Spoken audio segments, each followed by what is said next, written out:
Hey, we're back. It's so good to see all of you guys already in the chat. Hello, hello, hello, and welcome to the Coleman Collective. We're back, and it feels really nice to be back. Like I'm ready to be back. Oh man, we would have been back Sunday. And yes, Skipper, to everyone that was wondering, Skipper is doing so much better. He's still not 100% himself, but no vomiting, no blood, so we're good.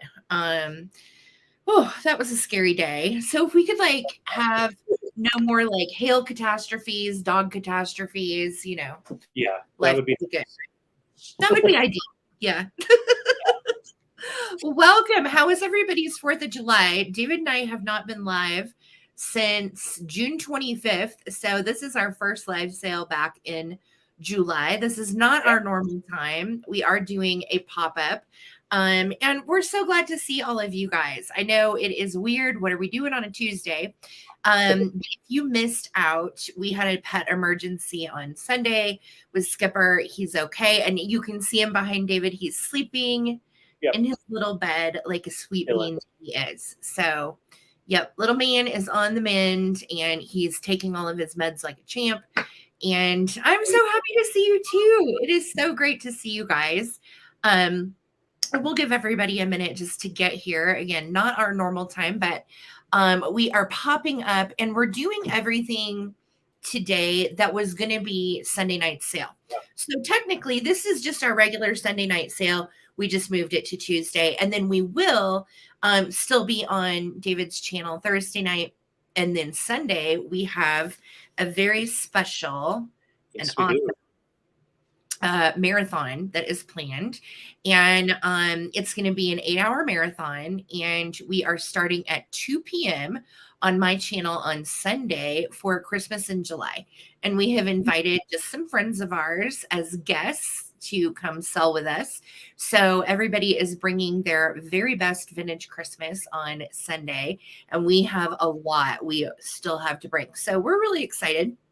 Yeah. Definitely tune in on Sunday. Again, that's going to start at 2 p.m. Eastern, which is noon my time, and 11 a.m. Pacific. So that is what's going on Sunday. Thursday night will be David's channel, and here we are for the Coleman Collective today. So happy afternoon, and it is so great to see all of you guys. How's everybody been? What's in with you guys? I feel like we haven't seen everybody in forever. I know. It was 4th of July, and now it's already getting close to back to school for people. I know. Craziness. Absolute craziness. I know. So Dave the puppet took his special journey to Maryland, and we, of course, were on vacation in New Mexico. So we've got fresh goodies for you from New Mexico, but we found someone in New Mexico that begged to come home with us. Oh my. And that's one of its appendages. Okay. Hi. Are you shy? No, I'm not shy. How does this work? Do I push a button? No, you kind of sound like Dave, but not Dave. Oh yeah, I'm not Dave. My name is Stuart. I'm Stuart the Sloth. Look at my hand. I've got a huge arm. I'm Stuart, and I'm here for forever. Yeah. Yeah. Well, Stuart, it's really good to meet you, man. You're a bit of a headbanger. I've noticed you really like the rock music, so we have that in common. Totally. Yeah. You seem to fit in here a little better than Dave. Who's this Dave person? Sounds like an ass. The funniest thing, Stuart, is you sound a lot like Dave the puppet, but Dave has there's some copycats out there. Yeah, this is true. We know that. Yeah. But you're the one and only Stuart the Sloth. So, Stewie, what's kicking, man? Are you happy to be here in Colorado after living in New Mexico for a while? Yeah, it's pretty laid back. Works for my speed, Yeah. You're definitely probably not sweating the way that you were in New Mexico, right? Oh, hell no. And I don't have fleas anymore. No fleas. That's great. That's a plus because we can't have you having fleas and giving fleas to the dogs. So that's not going to No. be okay, Stuart. Well, I don't want to get fleas from others. So I'm clean. I'm a clean sloth. Stuart knows how to clean all the divots and crannies. You know, Stuart, you talk pretty Long fast. arms. You long arm. You talk pretty fast for a sloth. So it's good to see you, man. Good to meet you. Are you going to be coming to the sales and everything? Are you saying No. I need to talk slower? I can, but I'd rather talk regular speed because I'm pretty smart. You know what I'm saying? Okay, I gotta go. Woo! Okay. All right. So thanks, Stuart. Good to meet you. And he's our new little crazy town weirdo. So everybody, welcome Stuart, and Belligerent Cupid's here too. I wanted to tell you guys about Christmas in July. It's going to be Sunday, and you better be there, be square. I'm going to show everybody my Christmas tree. All right. Oh, so Christmas trees and everything. the Christmas trees and everything. Yeah, Stuart's maybe had a little caffeine. I don't know. He seems pretty normal right now. I think that's his baseline. Yeah. It is. So you guys are here for some good vintage. We have definitely tied into some on our trip. And I will tell you, the pickings were tough, you guys. They were tough. We had so much fun. We got to spend a lot of good time with David's family, who we hadn't seen in a really long time. So that was great. And then we got to spend quite a bit of time with our friends Susie and Bob. And we took each other to the honey holes that we all knew about. And it's just tough. The pricing in Albuquerque is far higher than here. I thought we had it bad here. It was higher. We paid up for a lot of stuff, but we also found some really cool stuff. We found some different stuff. And I know that's what everybody's been saying. You know, we want different stuff. Everybody's tired of the same old, same old. So we have definitely curated a killer sale of different stuff from the trip. And that's what we're going to be doing tonight. So if you are new to this whole thing, welcome, welcome. I'm Sarah. This is my husband, David. I'm the traveling button. And hubby is Drunk Mantiques. We would love it if you would subscribe to our channels as we do sales here every Sunday night. And we do channel sales on David's channel every Thursday night. Yeah. So the way this works is, yes, Goski, you just bid in the chat if you like something, and we need you to email us your information at ttbsarahc@gmail.com if you want to purchase something. So I know it's been a while since we've done a sale, so definitely wanted to go back over that for anybody that's new. Yes. We ship from Colorado. We are in the same house. So the good thing about this sale is it is all one invoice, one combined shipping, and hopefully one box if we can get everything in there that you would like to purchase. So yes, if you will make sure to send us your email and all your info, we need your YouTube name, real name, shipping address, and send it to ttbsarahc@gmail.com. And that is Sarah with an H. Now, if you don't have a PayPal account, don't stress out, because you can check out as a guest. You don't have to have a PayPal account to be able to pay through PayPal. We send you a link to your email, and then you can pay with any credit card or whatever, debit card, anything you have. Yep. So that is that. We do have a Facebook group where we all share our lives and vintage and pets, and it's all positive vibes over there. So if you have not joined the Facebook group, you'll find the link in the description of this video, as well as a link to our merch. And our merch is t-shirts and water bottles and anything you can think of, stickers and all that. So definitely check that out. Lisa has dropped the merch link, and remind me, is it Lisa or Karen that's been ending? It's Lisa, I believe, tonight, right? I don't know for sure. I think it's Lisa. Yeah, I'm pretty confident it's Lisa. I did want to go through and say hi to everybody. So hey, yes. Karen Williams, hello. And hello, Holly and Terza. Deanna Griffin is in the house. Hello, hello. Susan Lynn and Lizzie. It is so great to see you guys. Mary Causey is here. Freddie's fine. Sharon is here. Hey, Sharon, good to see you. Karen Solinsky and Dana. Hey, Dana, good to see you guys. Hello, hello. Howdy, Kelly in Texas and Robin Cormier. And there's Amy's mom, Sandy. Hi, Sandy. Good to see you. I'm guessing Amy's probably still at work. We have Gavin and Karen in the house. Good to see you here. Susan Stonestrom, Karen Gillette. Hello, hello. All right. So I'm scrolling down. Daisy Girl's here. Howdy. Hi, Brenda. Hello, hello. It's going to be bonkers. Yes, it's going to be bonkers on Sunday. I cannot wait. So I'm scrolling down to the bottom. If I missed anybody, it wasn't on purpose. We are so happy to be here with you. Karen Lord is here. Ghoski is a new face, and we are happy. Welcome, guys. Everybody that's new or lurking out there, definitely pop in and say hi.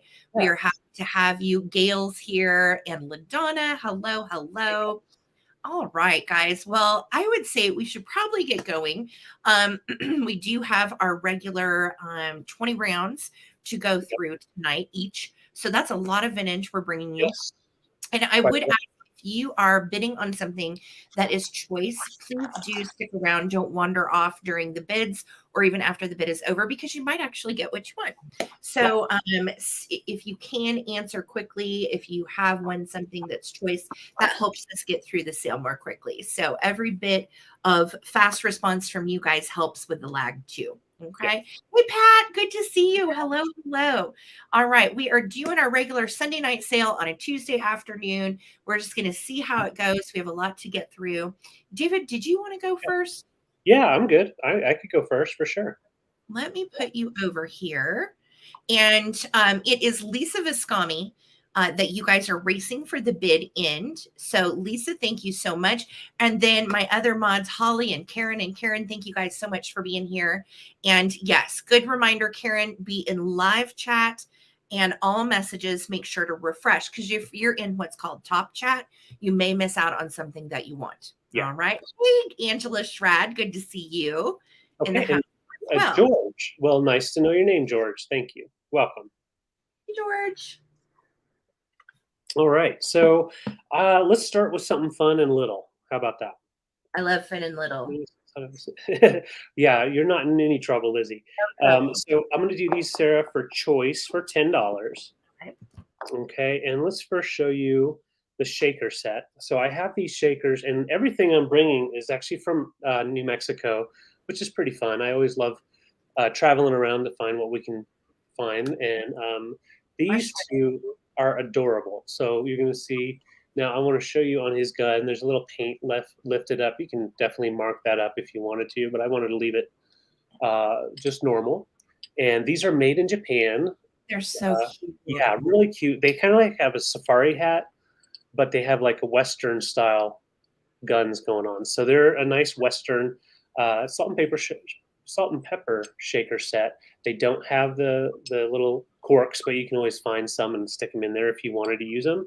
But they're just great for like a decor thing going on. Very Southwest. The second is really cute. Now this is, you guys remember Woodsy the Owl from back in the day? Hey, Sarah Lee. Hi, so we got Woodsy the Owl. He's looks like he's about to chop down the tree. And he says, oh, wait a minute. I don't want to do that because there's a squirrel. Someone lives in there. That's right. There's no markings on the bottom, but what I could find, I mean, it's definitely a bisque figurine and from the 80s. But I don't know. They were typically made by UNESCO. Okay. I have actually one we have like a whole little Smokey the Bear Woodsy Owl thing going on upstairs. And I have one of his brothers, but I don't have this guy. And I love that he's like the little conservationist owl. And if you remember Woodsy from the 70s, his motto was give a hoot, don't pollute. So he was, the little environmentalist owl buddy. Yeah. So we've got a little environmentalist fella as your first choice or second choice, whichever. And then the other was the set of shakers, ceramic shakers from Japan, definitely older. Cute. Yeah. Yeah, you've got like little Annie Oakley and Buffalo Bill or little Bonnie and Clyde going on. They're packing pistols, y'all. They are. They're going to go do some bad things. But this guy measures right about 2.25 inches tall, so that'll give you an idea on the shakers.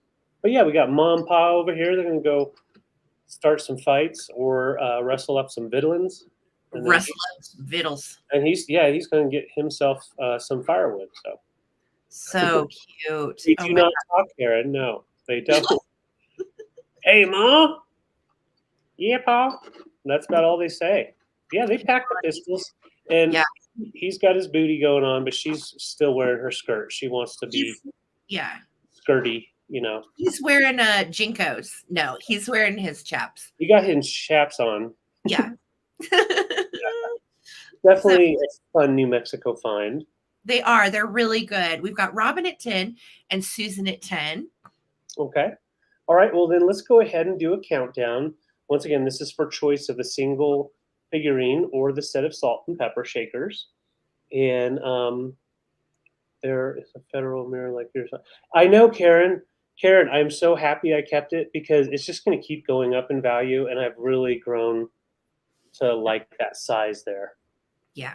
Yeah. We're pretty happy with it, Karen. I know. We can't believe how much they go for. It's crazy, right? Arseless chaps. Yeah, arseless chaps.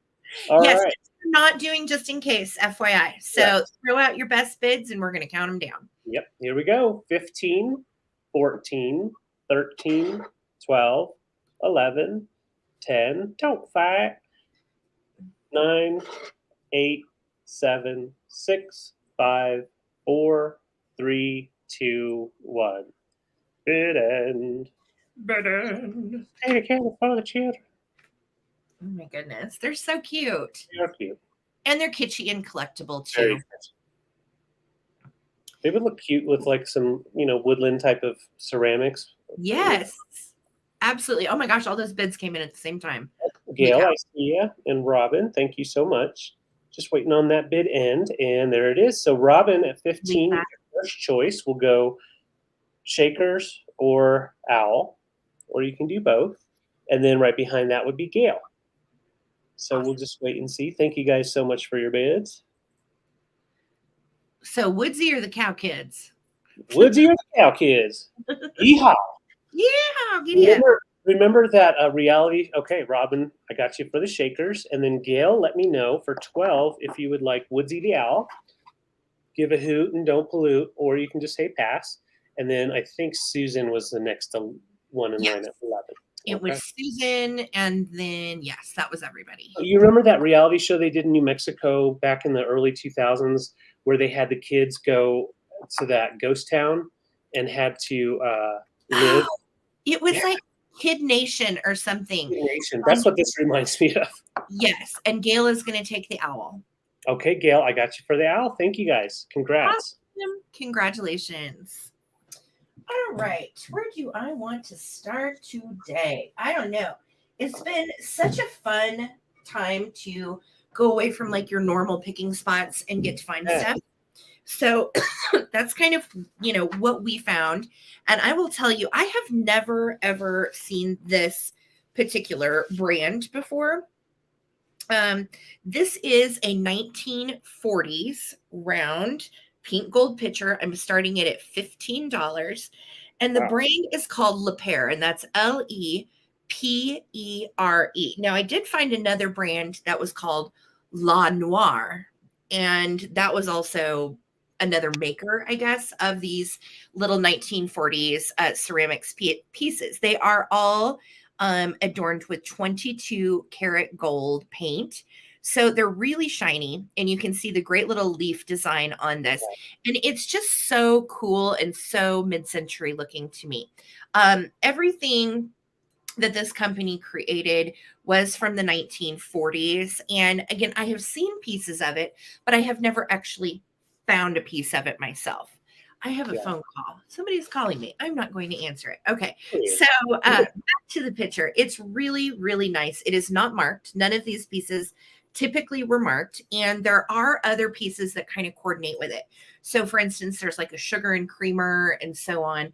But it's so pretty in pink. And I feel like it's really, really summery, but it would also look great in like a Valentine's Day display. And look at the little mid-century spout on it. No chips or cracks or anything, no issues. This was a New Mexico antique store find. And I just love it. It's so pretty in pink. You do have the little base. And then again, there is just nothing that is marking it, but the brand is 1940s Le Pere. So it just fits in nicely too. If you have some kitsch to display it with, or you have some really elegant, like pink kitchenware, I think it would look cool with Pyrex.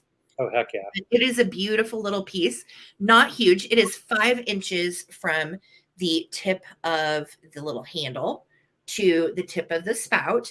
I agree. It would look great in a powder room. Hey, Brad, welcome. Good to see you. Hi, Dee. Welcome, guys. Hey, welcome. Welcome in. We are just getting started here. This is our normal Coleman Collective from Sunday night. On Tuesday afternoon as a pop-up. So thank you guys for being understanding of the doggy emergency. All right. And I'm not seeing any interest. I think this is an epic piece. It's only $15. Hi, Susie. It's so good to see you. No, that is a really good price on that.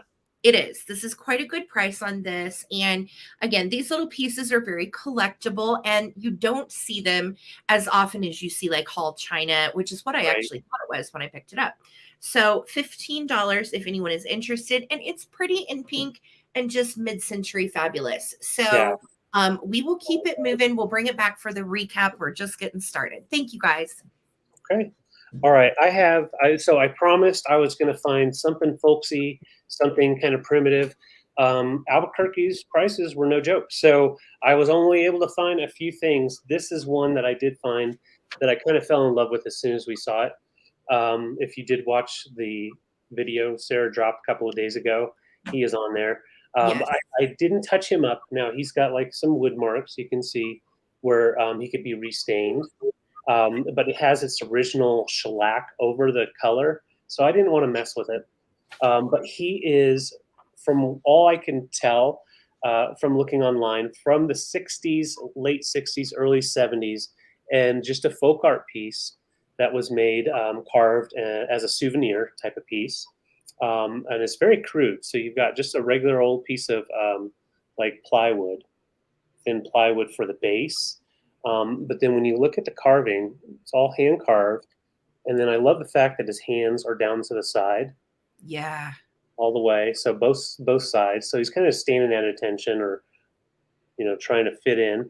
But then his face, it's kind of like a folksy face with like a Viking hat. Yeah. So he's like a Viking kind of guy. So I just thought he was really neat. He's carved all the way around. So no spot has been left without a little bit of blade on it. So it's just a lot of work put into this, and I just think he's cool, very unique. He reminds me, and I know I said this on my video, but the little boy from Where the Wild Things Are, this is like him grown up with his hat on. Yeah, totally. Sherry said Viking Satan Grandpa, or that. It could be, Sherry. You never know. You never know. And that's what's so cool with this kind of piece. He would fit in with pretty much everything except for like Disney characters. Well, even Disney. Yeah. So, yeah, he would fit in with pretty much anything. I love this. And if it doesn't sell, we are keeping it because it's so weird and cool. And I really like how skinny and strange he looks. Like it's just a whole 1950s, 60s look to me that I love. Yeah. Yeah. And you can see he's got a lean to him. I love the fact, and that's just the shape of the wood. Yeah. Yeah. It's really cool guy. He would also be great to put in with a Halloween setup for sure. Oh yeah, he actually would. But I would keep this guy out year round. He's so cool. And he's, again, different. You know what I mean? This is something that I had not seen before. And he's a hand carved artisan piece, definitely folk art. Yeah. And he's in great shape. So yes, you are. He could also be a back scratcher if you want. But I'm not seeing the interest. He does measure right at 12 inches tall. So he could fit narrowly in between your swung glass faces. True. Glass faces for sure. True. Yeah. All right, I'll be back for the recap. Bye. All right. We have one heck of a recap. All right. So I am going to go this way. This is something I picked up special in New Mexico for you guys. And before we left, several of you said, bring back something either Southwestern or native to the area. And so this is one of my New Mexico finds that I absolutely fell in love with. And I'm starting this out at $24. This is a piece of Mexican Amora Talavera pottery, but it's really, really funky and abstract. So, okay, there's two ways I looked at this. All right. So if you cover that eye up, look, there's like a little monster there with an arm. Oh, yeah. Okay. But if you open this eye, you've either got the same monster with an eye on his stomach, or you can look at it kind of like this, whoopsie, like this, and it's a whole nother guy. It's a whole nother, entity. I Yeah. have no idea, but I thought it was epic. I fell in love with it. And it was something I wanted myself. And usually I find when I pick like that, if it's something that I really like and I would like, you guys like it too. So it doesn't have chips or cracks or anything. It is marked on the bottom as well. Heshwin, Mexico, Amora. And such a pretty piece. I found this in a flea market with our friends Susie and Bobby. And again, I just fell in love with it. I thought it was so cool. It's a nice big size too. So you wouldn't necessarily have to leave this as like a canister for the kitchen. I am not sure 100% if it's food safe. So a lot of the Talavera pottery is not. So it's definitely more of an art display piece, but I thought it was just absolutely epic. And this is a great price for this. It has a great design. You do have the same little guy on the top. I did try to do a lens search just to see if this was something symbolic or if this, what exactly he is. And I do not know.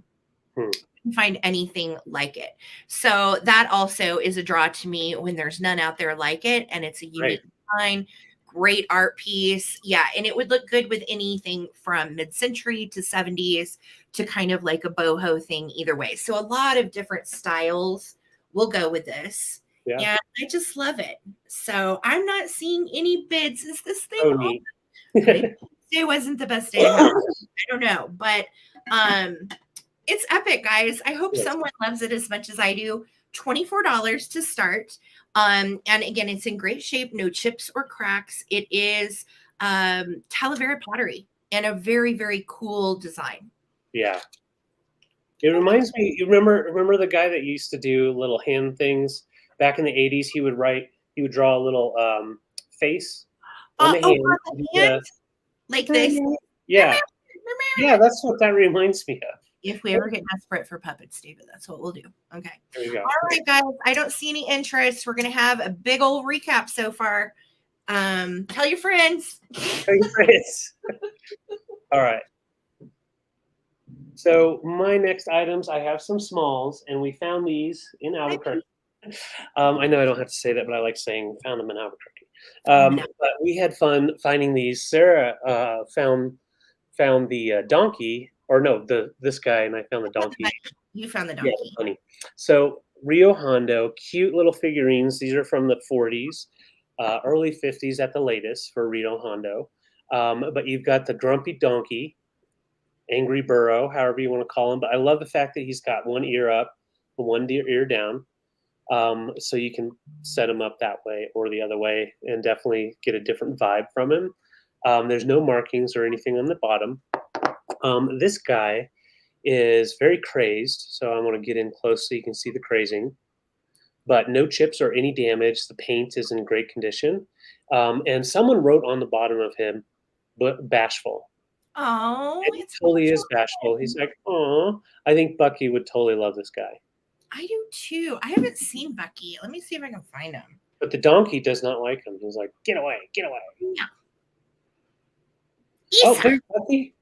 Hi, I've been sleeping. I slept the whole time you guys were gone, and now I'm back, and I see that there's a bunny. This one? Yeah. Is that the bunny? What about the donkey? You like the donkey? No. No? Well, he doesn't seem to like bunnies, so I understand. Does anybody want this stuff? No. But they measure right about 3.5 inches tall. So I'm going to show you. They're about the same size. But yeah, just really, really cute little Rio Hondo pieces. And the Rio Hondo was made in California. Kind of like it was like the popular kitsch for the 40s, you know. Mm-hmm. Oh, you went to California and got that awesome kitsch? Cool. So it's like a nice thick figurines. Very collectible.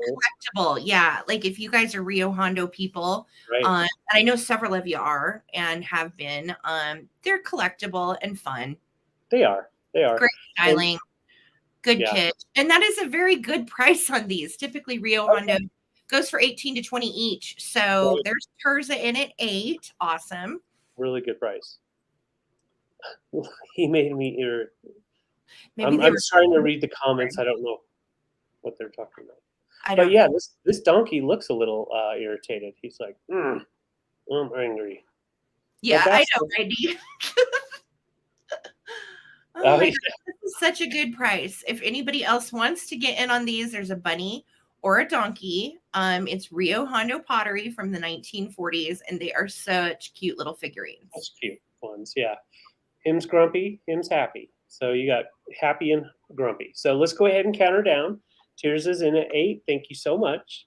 Here we go. 15, 14, 13, 12, 11, 10, 9, 8, 7, 6, 5, 4, 3, 2, 1. Bid end. And we're not doing any just in case. So if you want to throw out your bid, we are at 11 right now. Thank you, Marzipan. Thank you, Terza. Thank you, guys.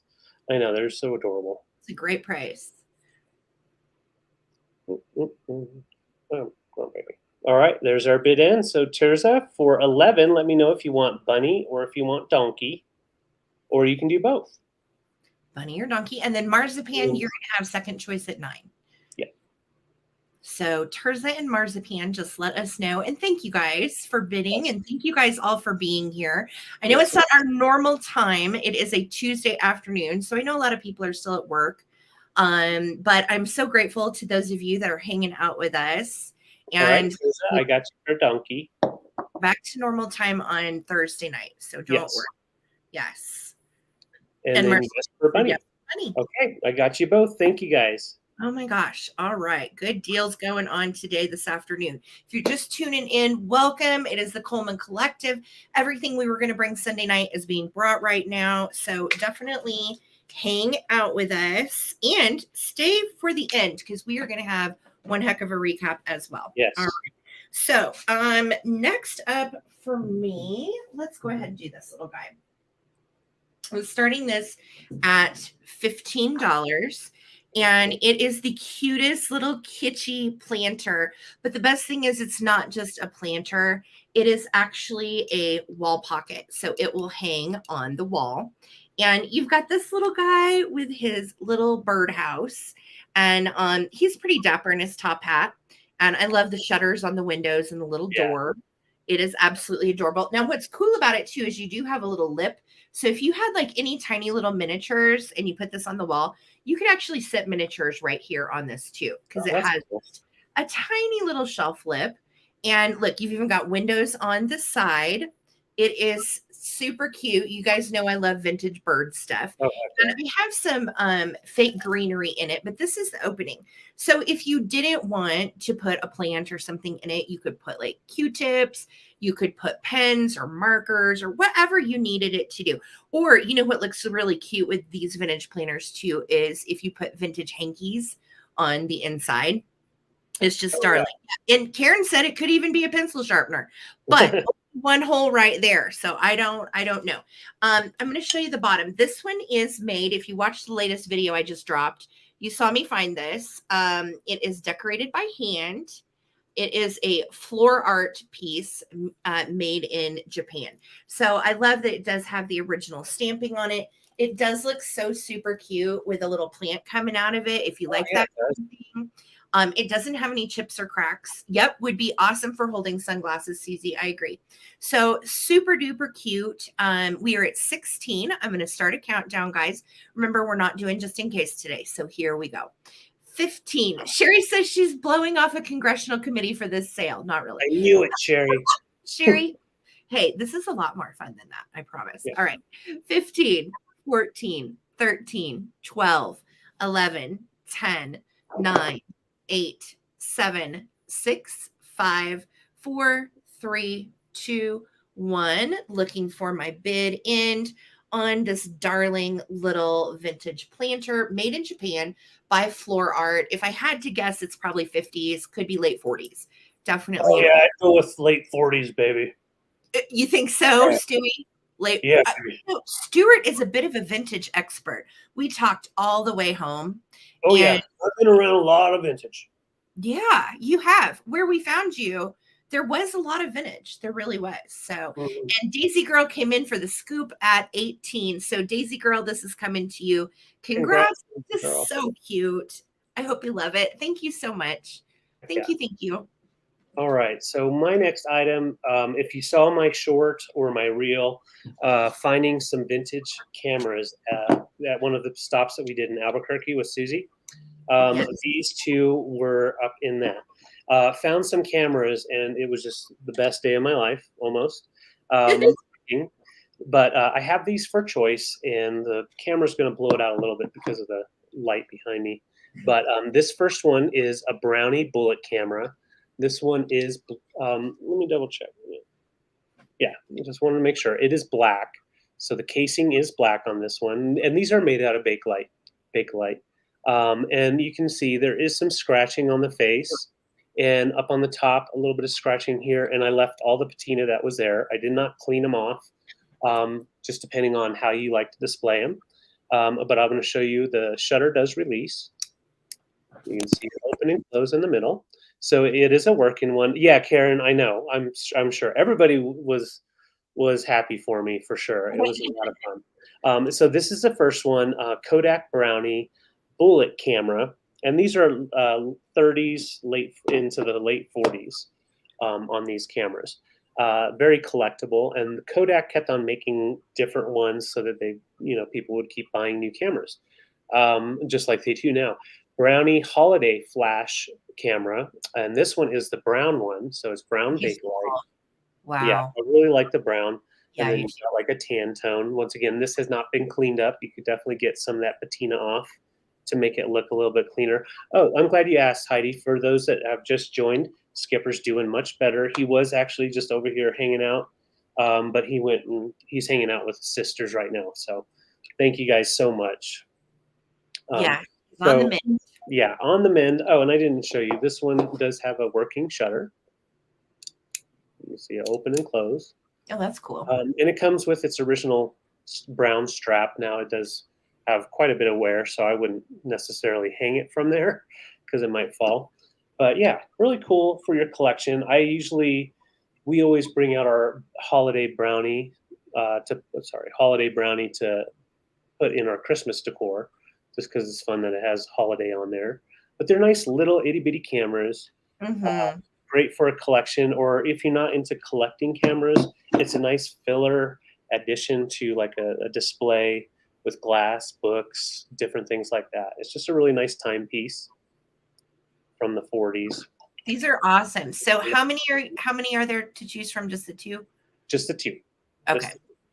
Yeah. So we have the third one. Yeah, no, not just the two on this one. And this one would be the holiday, and that one is late 30s.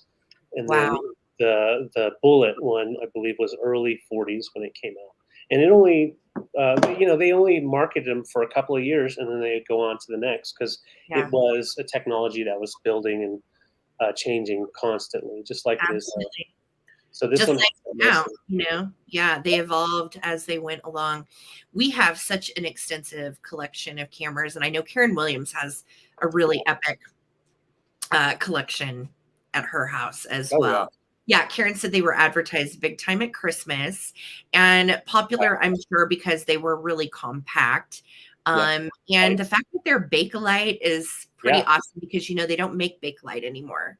Yeah, you've got that nice Bakelite all the way around.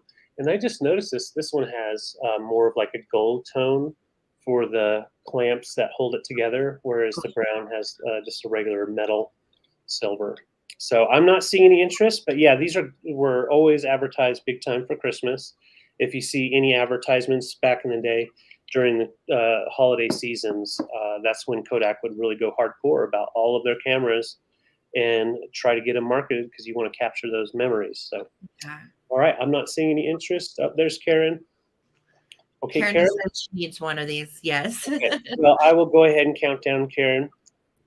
So, yeah, they do. They remind you of the Instagram logo. That's such a good point, Blue Phoenix. Yeah, they do. Totally. All right, let's count them down. Karen, just be thinking if you want the brown or if you want the black. Once again, the black one is the bullet camera and the holiday is the brown. 15, 14, 13, 12, 11, 10, 9, 8, 7, 6, 5, 4, 3, 2, 1. It end. Looking forward to it. Thank you guys so much for hanging out with us on Tuesday afternoon. We are so grateful and happy to see all you guys. It feels good to be back from vacay. Yes, it does. All right, Karen, just let me know. I think you wanted the brown because you don't have a brown one. Just confirm that, but I got you for the brown. Awesome. Thank you so much. Awesome. All right, let's come back with some more vintage kitsch. I found these on the way home from New Mexico. Oh, no. Here we go again. Got you, Karen. Okay, I'm good. Found these on the way home from New Mexico, and they were in a total little hole in the wall. We just happened to stop into. Where did we stop, David? It was Raton. Raton. Yes. Right before going over the pass. So, first choice, and David, I'm starting these at 18 for choice. I know you had to clean house and stuff, Sherry. I know. So this little cute girl is a planter, and she has these wonderful little embossed flowers on her dress. And then look, they're the same flowers that are in her basket. She is made by Enesco. She is absolutely darling. The only issue she has is she lost the little tip. And literally, I mean just the tip. She lost a little tip to her ponytail right there. But you can't tell at all from display. So I still picked her up because I thought she was just great. So I have just a little fake plant in her bottom right now. But these are great too for, makeup brushes, lipsticks. Great for a vintage vanity as well. And she is marked on the bottom, her number E4088. And she is just such a cutie. Look at her face. Really, really pretty. And I love the blue on her dress. So she's going to be choice number 1. And then they do come in another colorway, which was also there. So I grabbed it. Here is choice number 2. And she's the little brunette girl. And she has pink roses in her basket. And then also roses that adorn the ombre on her skirt, which is also kind of like the brownish blue ombre here. You have the pinkish brown ombre on the scalp. I have some little fake flowers stuck in her backside, but there's no chips or cracks or anything on this little gal. She is in really good shape. She does look like she's been used, and she has the same Enesco marking on the bottom as well, E4088. So these are absolutely precious. I think they look really good displayed together. They look like sisters. I was wondering too, when I looked at these, if they were possibly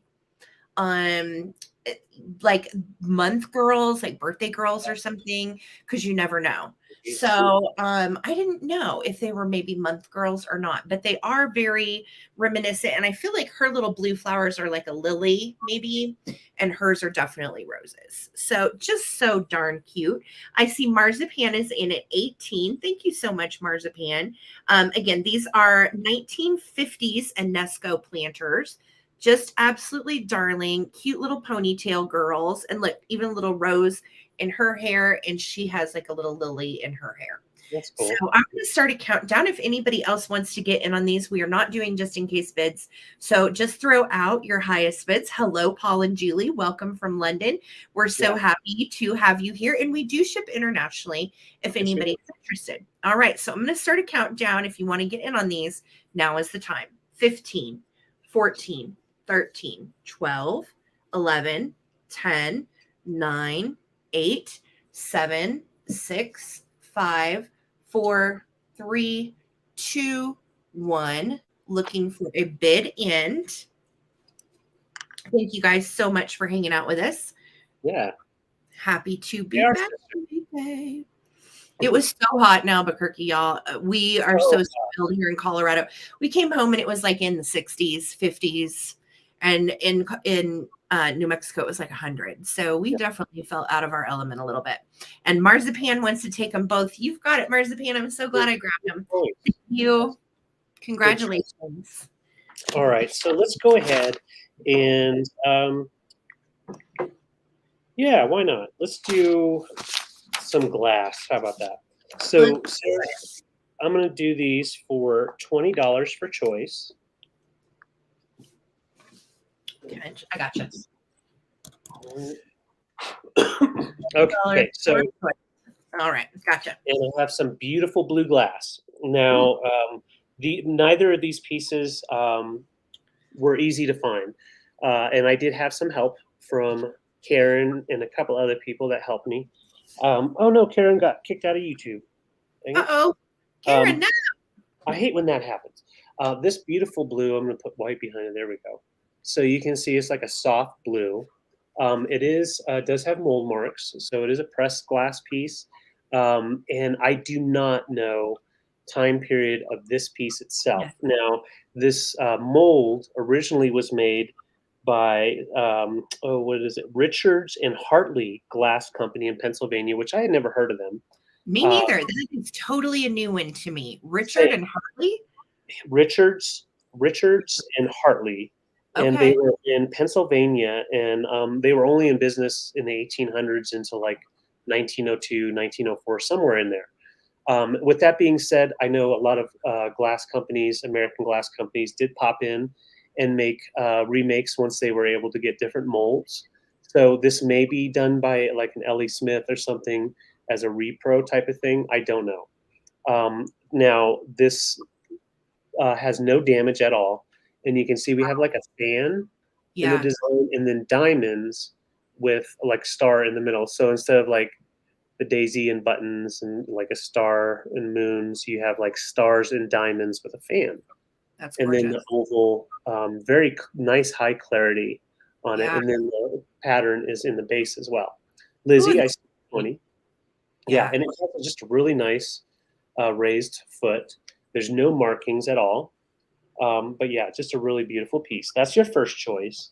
Second choice, this one is one that we really, Sarah and I both kept on looking, and we still could not find it. But this one, when you see it up close, yes, Karen Williams, late 1800s piece.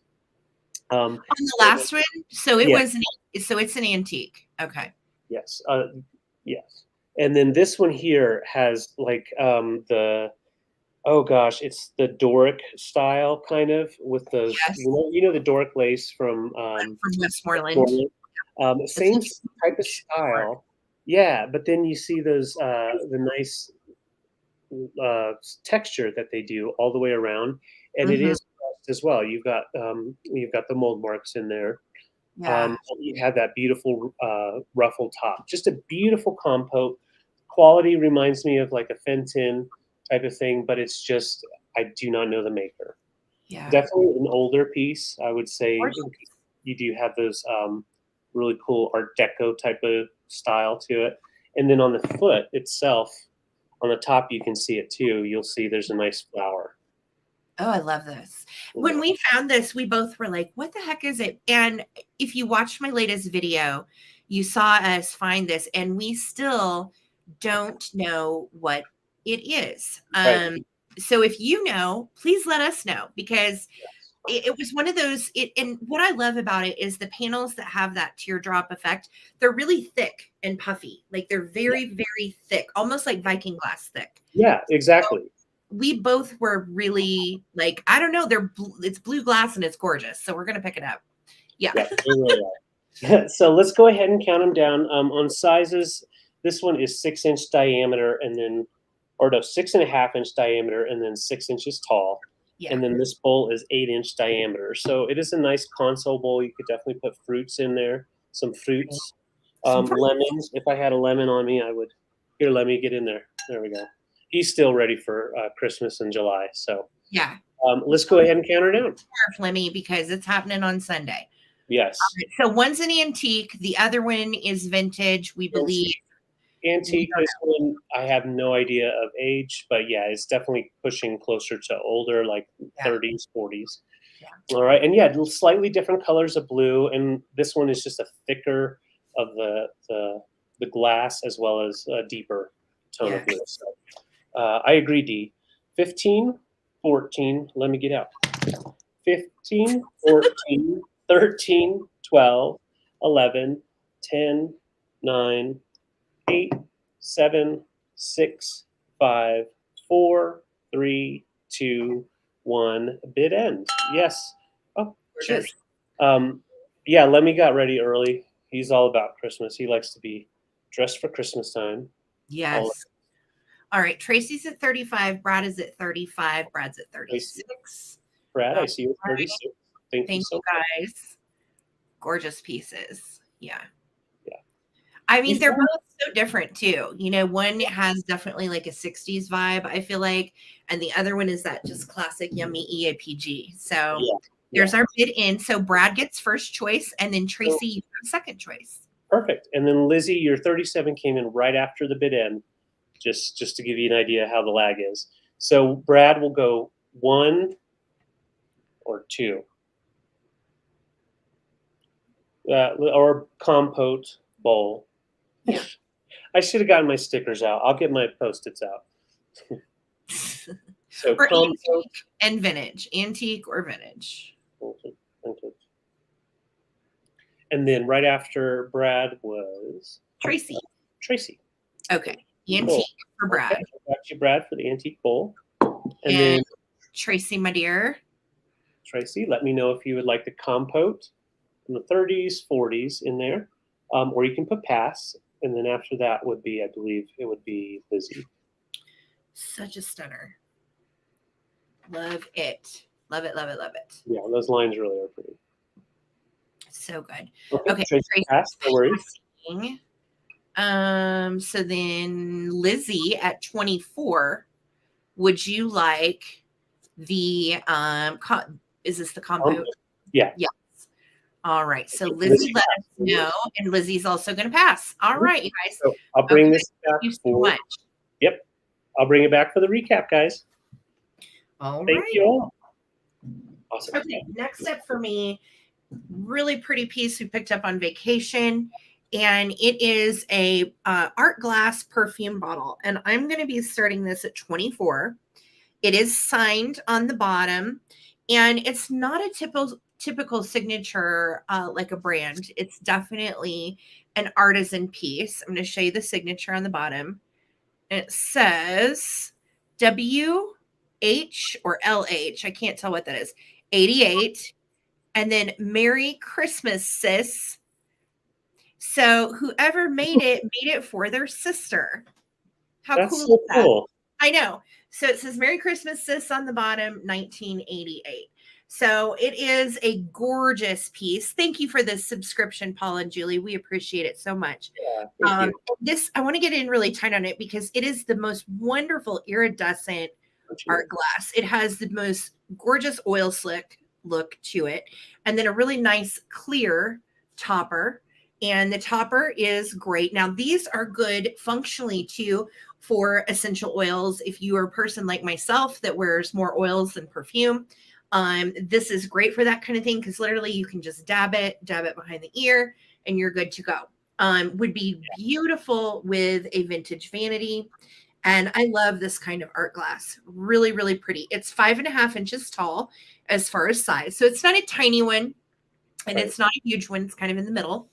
And just beautiful. Look at that. So I'm going to try to get you in as close as I can here. Oh, that's interesting. I know. Yeah, bubble bath would be nice in this too. Or if you're a person that likes to put oils in your bath as opposed to wearing them, you know, you could always do a couple little drops of oil in the bath that way too. But it is such a gorgeous piece. And again, is signed from 1988 by the maker who gave it to her sister for Christmas. And then the little tag on the bottom I left because I felt like it might have been original to it. I don't know, but I just left that on the bottom. So it is really pretty, great shape, no issues whatsoever. Only $24 for this beautiful signed art glass perfume decanter. That's amazing. Yeah. The fact that it's signed would look so pretty too. I think if you had like weird I love the mirrored vanities, the way they reflect everything that you put on them. Really. Oh, yeah. And then the vanity lights would definitely make that sheen really pop. Yep. And look at that oil slick. So good. Heck yeah. Beautiful piece. All right, guys. Don't see any interest. Thank you so much. Yeah, I think it's beautiful too. Yeah. All right. I will go ahead and bring out. You know, I wanted to bring this out earlier. I'm going to bring it out now. Let's do. I have a really beautiful decanter, and I've been excited ever since we found it. And it is Empoli, definitely Italian glass from the 50s, very mod or mid-century. Sorry, trying to find the right board. The sun coming in is just killing me. But you see, it's like a smoky tone, and it does have a panel optic. So I'm going to try to pick up the light so you can see it. There you go. So you can see the panel optic when you turn. So it has multiple optics going on because it does also have the red tone. It's like a tomato red, almost ruby red, as well as on the bottom. So it has the two different colors, which Empoli definitely was great at doing stuff like this, but it has just a really unique look to it. Gorgeous. So I'm this behind it again, just so you can see the clarity. Really nice condition and very Mad Men, very I don't know, very almost atomic. It's gorgeous, babe. Yeah, I told David right before the sale too. I was like, we could just keep it, and he was like, I know. no. I love it. It's pretty, and that amberina top on it is so stunning. It really is. And there's no glow to it. However, it is just on its own. It is just beautiful. Imagine putting in liqueur of different types, different tones in here, and it would definitely give you different color tones. But yeah, the panel optics, when you turn, you can see up in this portion, you can see it pretty well. It's gorgeous. This is the sun behind me is rough. Okay, so it measures right at 11.5 inches, just so you know. It's a nice size for your bar cart for sure. I love it. This was a David find. Yes. Yes, and I was super excited to find it. You know, and even when you're picking and all the prices are really high, every once in a while you'll find something that you can bring home. So that's the fun of the treasure hunt of antiques and vintage. So yes, Lisa is right. There's no just in cases. Daniel, Blue Flamingo, I see all your bids. So hey, Blue Flamingo, so I see you at 35. Let's count her down. 15, 14, 13, 12, 11, 10. There we go. 9, 8, 7, 6, 5, 4, 3, 2, 1. Bid end. No damage to the topper as well, and it is one that's enclosed, so you can't get into the actual topper itself. I like them like that, you know, and that way I like them when they're enclosed because that way it doesn't get cloudy and yucky up there. Susan, 40 what? 40. Susan, type it in again. We'll accept it. 40 something. 40 something. Susan, what was it? 42. Okay, there it is. And Susan, congratulations. Even just in time, congrats. 42. That's a beautiful, beautiful piece. Wonderful. Thank you guys so much. Thank you guys. I need to let Taylor's out real quick. Yeah, go ahead. All right, we're going to play Dogtown over here at the Coleman Casa, as we do every day. And next up for me is a really beautiful find. And what I found out with researching this, let me type in what we're going to start it at. With researching this particular refrigerator dish, you know, of course, Pyrex made a lot of different fridges. Hazel Atlas in the 1930s and 40s did a cobalt blue line, but they only made a few of them. There are not as many cobalt fridges as there are regular fridges. These typically go for 50 and up. I am starting this one at 36. And before there's any bids, I do want to show you, we do have a little chippy on the inside right there. Okay. Which is why I'm not starting it as high as they normally go for. But typically these cobalt Hazel Atlas pieces are very valuable, very collectible, and you do not see them as often as you see any of the other pieces. Now, this is what is called a crosshatch pattern, and you can see it's great. I would definitely use this, but you also, of course, could display it really nicely. These make great risers too for your vintage displays. And this one is the longer one that is like a 9x4 size. So, and they do come also with a clear bottom and a cobalt top as well. But again, anytime you find a Hazel Atlas crosshatch, definitely pick it up, because they did not make as many of these, and the color it's just rich and absolutely stunning. So 36 is all I'm asking. If you look online, you will find these go for much more than that. Oh yeah. I know, Heidi, right? Never seen a blue one, and it is really great. The edges too of the loaf dish itself, like if you wanted to use this to bake in as a loaf dish, you absolutely could. This is going to be oven safe. They do consider this depression glass, and it was technically made, this particular pattern dates to the 30s. So it is really a cool piece. I was excited to find it. And I'll tell you, after 10 years of selling different Hazel Atlas pieces, this was the first one that I have ever found in cobalt blue. So that tells you, truly, yes, Karen, seldom see this dish. So definitely wanted to pick it up and bring it to my peeps. Again, we do have a little chippy on the inside, which is why I'm offering it at such a competitive price. But this guy displays wonderfully, and it's just epic to see one. So here we go. I'm going to start a countdown. Tracy's at 36. We're looking for 37 or more. No just in cases. Here we go. 15, 14, 13, 12, 11, 10, 9, 8, 7, 6, 5, 4, 3, 2, 1.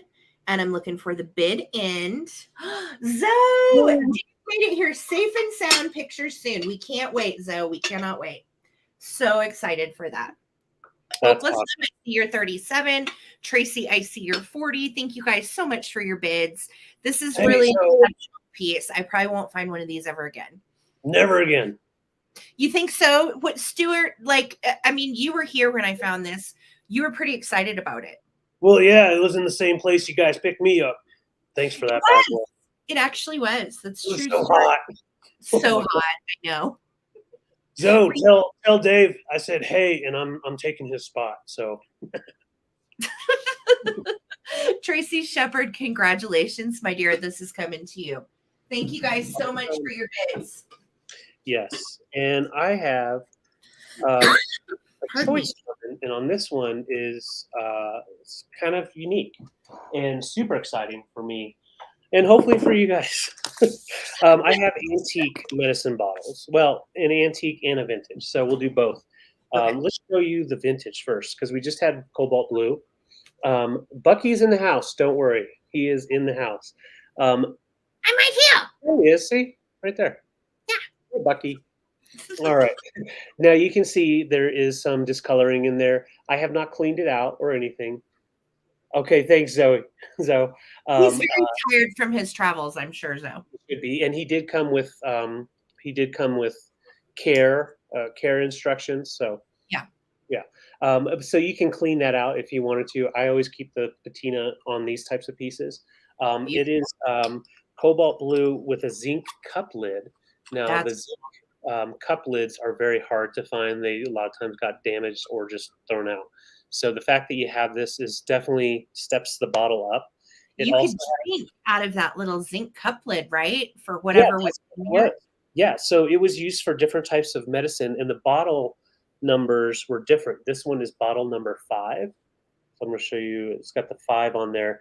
I found the bottle number 3. It goes anywhere for 20 to 30, and that's just like this without the cap, the actual cup. Yeah. So it comes with its original cork. You can take that out and then clean out the glass if you want. I didn't, just because, that's kind of cool.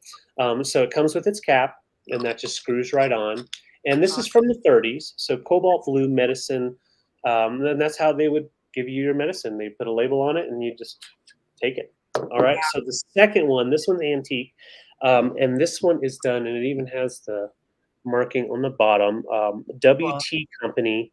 It's a druggist company, bottle company, and it's early 1900s, and it has its original cork as well as the label that was there. Now I can't read what it used to say, but that was its original label that they would have slapped on there for your medicine.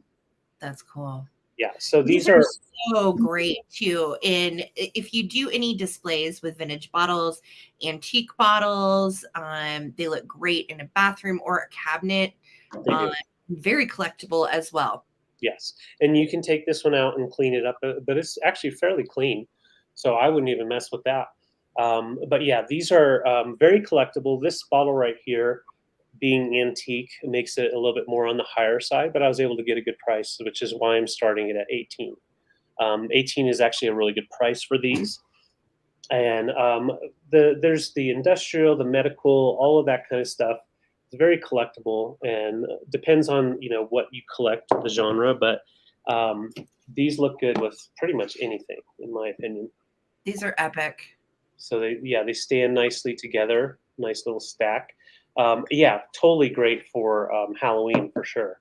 If you like to do like authentic Halloween, fill this full of like real eyeballs or fake eyeballs. That'd be cool. That would be really cool. It'd also be really pretty with marbles in it, if you just wanted to display it. But I can see these in an old-timey bathroom too. Yeah. In my craft room with needles, bows, and small stuff in it. I agree. That would look great, Heidi. Yeah. And very cool display pieces. And once again, these were made specifically just for medicine.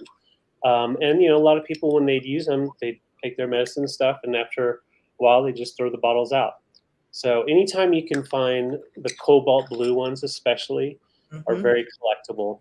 But don't look past these, because anytime you see like that type of a top, generally means it's an older piece, either for kitchen stuff or medicine. I love that they have their original corks. Yeah. And the fact that you have the little zinc drinking lid on the cobalt one. It's really cool. Yeah. It really is cool. Oaklisum, thank you so much for your 18. Oh, that's cool. His marbles go in there. That's great, Steele. All right, let's go ahead and count her down. If you're interested, jump on in. These are really good price for these pieces. Once again, this is antique and this is almost antique. 15, 14. Yeah, you can get real eyeballs on Amazon.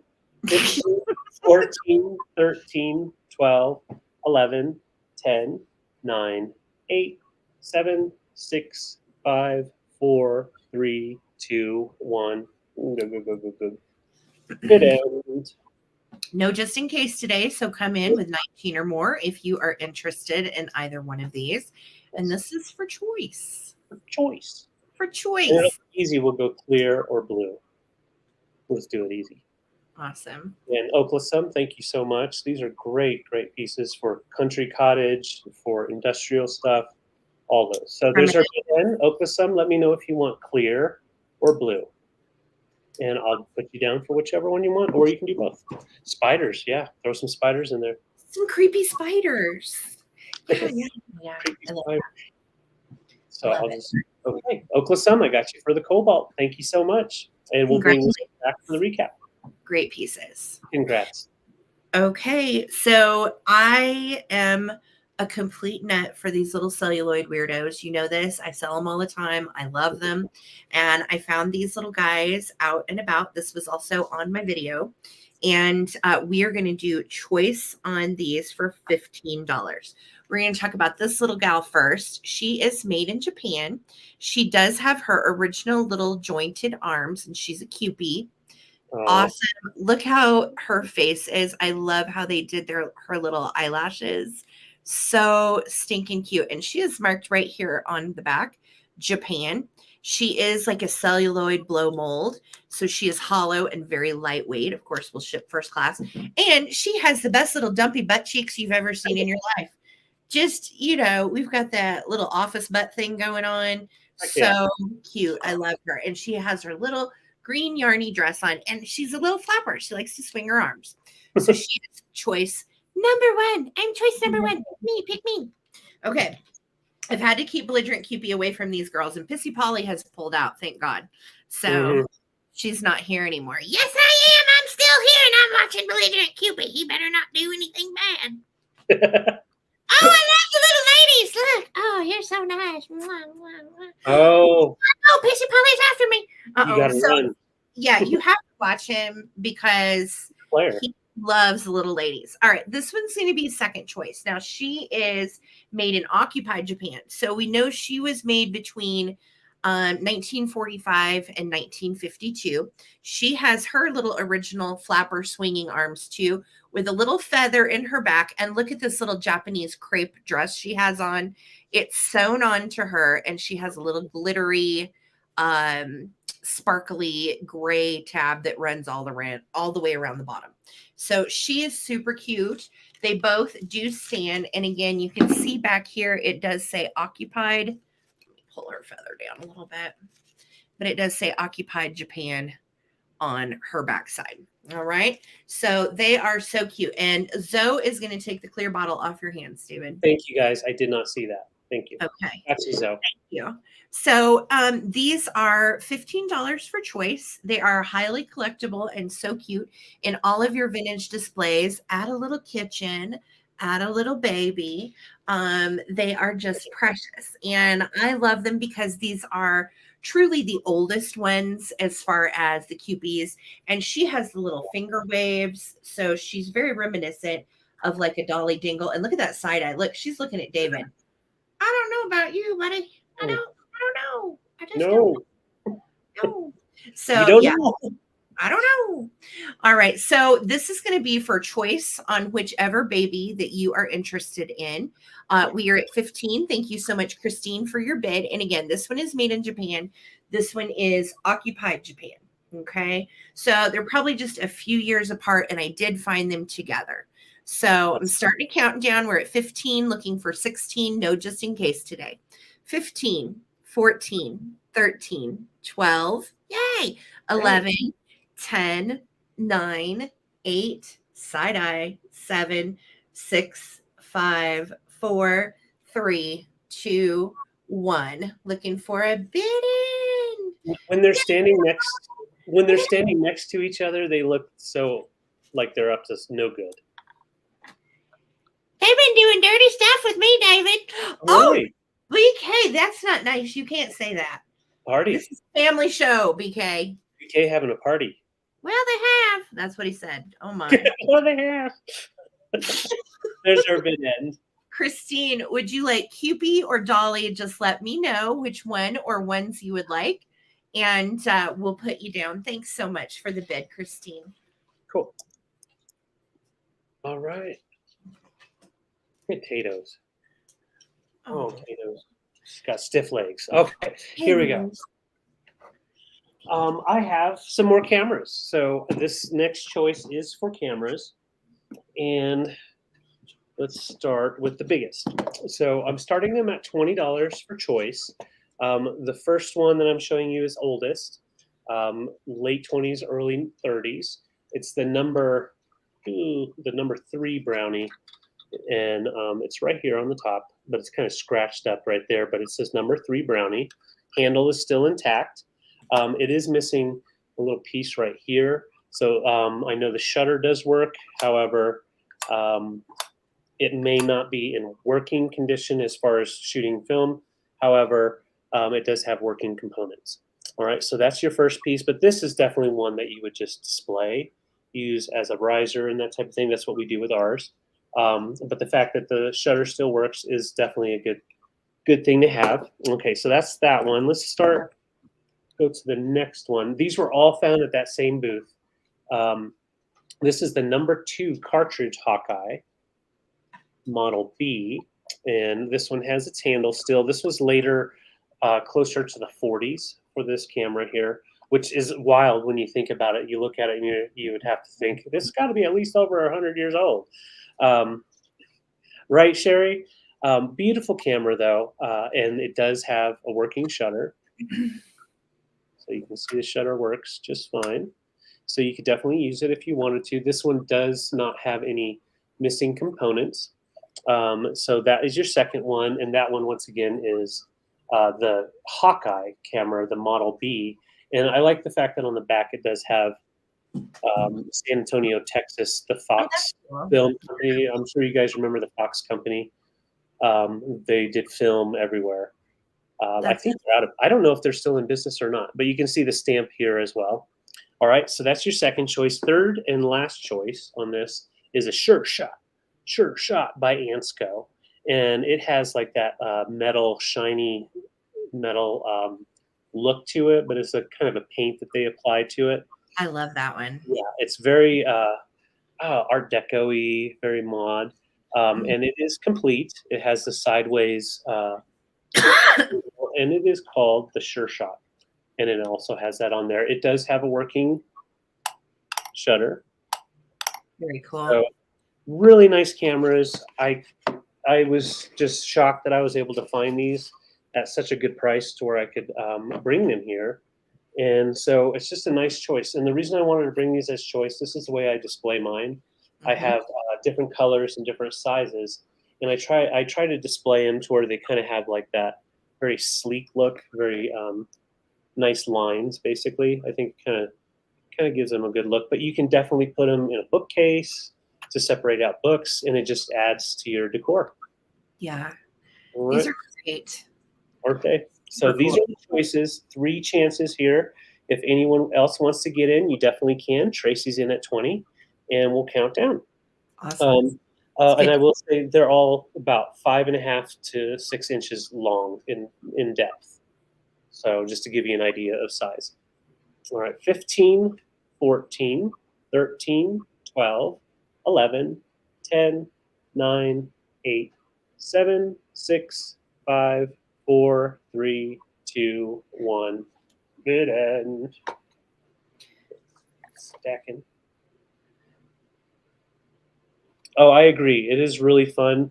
These box cameras are great because it's as close to a pinhole camera as you can get. So it does give you that initial idea of how photography works. Yeah. All right, there's our bid end. So Tracy, I'm gonna make it real easy. We'll go 1, 2, or 3. So 1, 2, or 3, and that would be at 20. Okay, Tracy, I think that's an awesome score. All coming to you for 20 each. Thank you so much. See, they look so good displayed together like that. I definitely can't wait to see what you do with them. Congrats. Congrats. Very cool. All right, guys. Coming back with some mid-century goodness. And I found these out picking with my girl Susie, and we both just flipped out over them because they're so cool. So this is going to be for choice. I'm starting the choice at $20 each. And guess what? I have 2 of them, and they are absolutely epic. These are made by Sanford Sebring from the 1950s, true mid-century modern pieces. Look how epic these little funky peg legs are. And the bottom of them does have felt on both. I have a little plant in here. And this is, look at that awesome funky curve.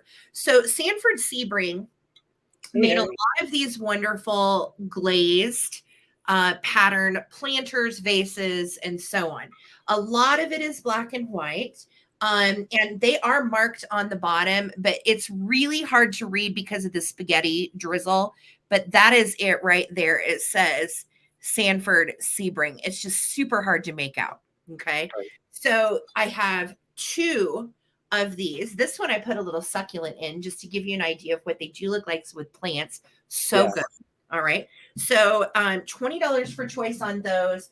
And this is going to be your third choice, which is also a mid-century pottery piece. Oh, I love this one. It's like one of those mid-century wooden beads, which I love. And then you've got some really funky drip glaze, really abstract design on it. This is like a green ombre speckle, by the way. Really cool, really unique and different. It is not marked. Everything I found, though, comparably that looks like this is German. So I don't know. I really don't know. I don't want to tell you it's something when it's not, but I have a feeling it may be German. So those are your choices between the Sebring really iconic mid-century pieces or this super funky speckled glaze mid-century vase. Okay. I know, isn't it great? I know Susie Toon and I both were like, ooh, this is good stuff. Love this kind of, yeah.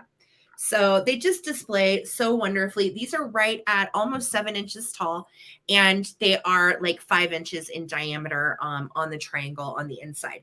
So awesome for plants, but think about these too with any of your pottery or your mid-century swung vases. They're just so good.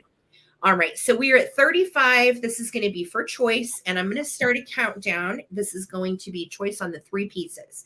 Here we go. 15, 14, 13, 12, 11, 10, 9, 8, 7, 6, 5, 4, 3, 2, 1. No chips or cracks on any of these pieces. All in excellent shape. Heidi said it might be German. Yeah, it very well. That's what I was thinking, Heidi, is very well could be. So it looks so much like a lot of the German mid-century pottery. For sure. All right, Harry's in at 40. Thank you guys so much for your bids. Thank you, Holly. They're so cool. I know. So cool.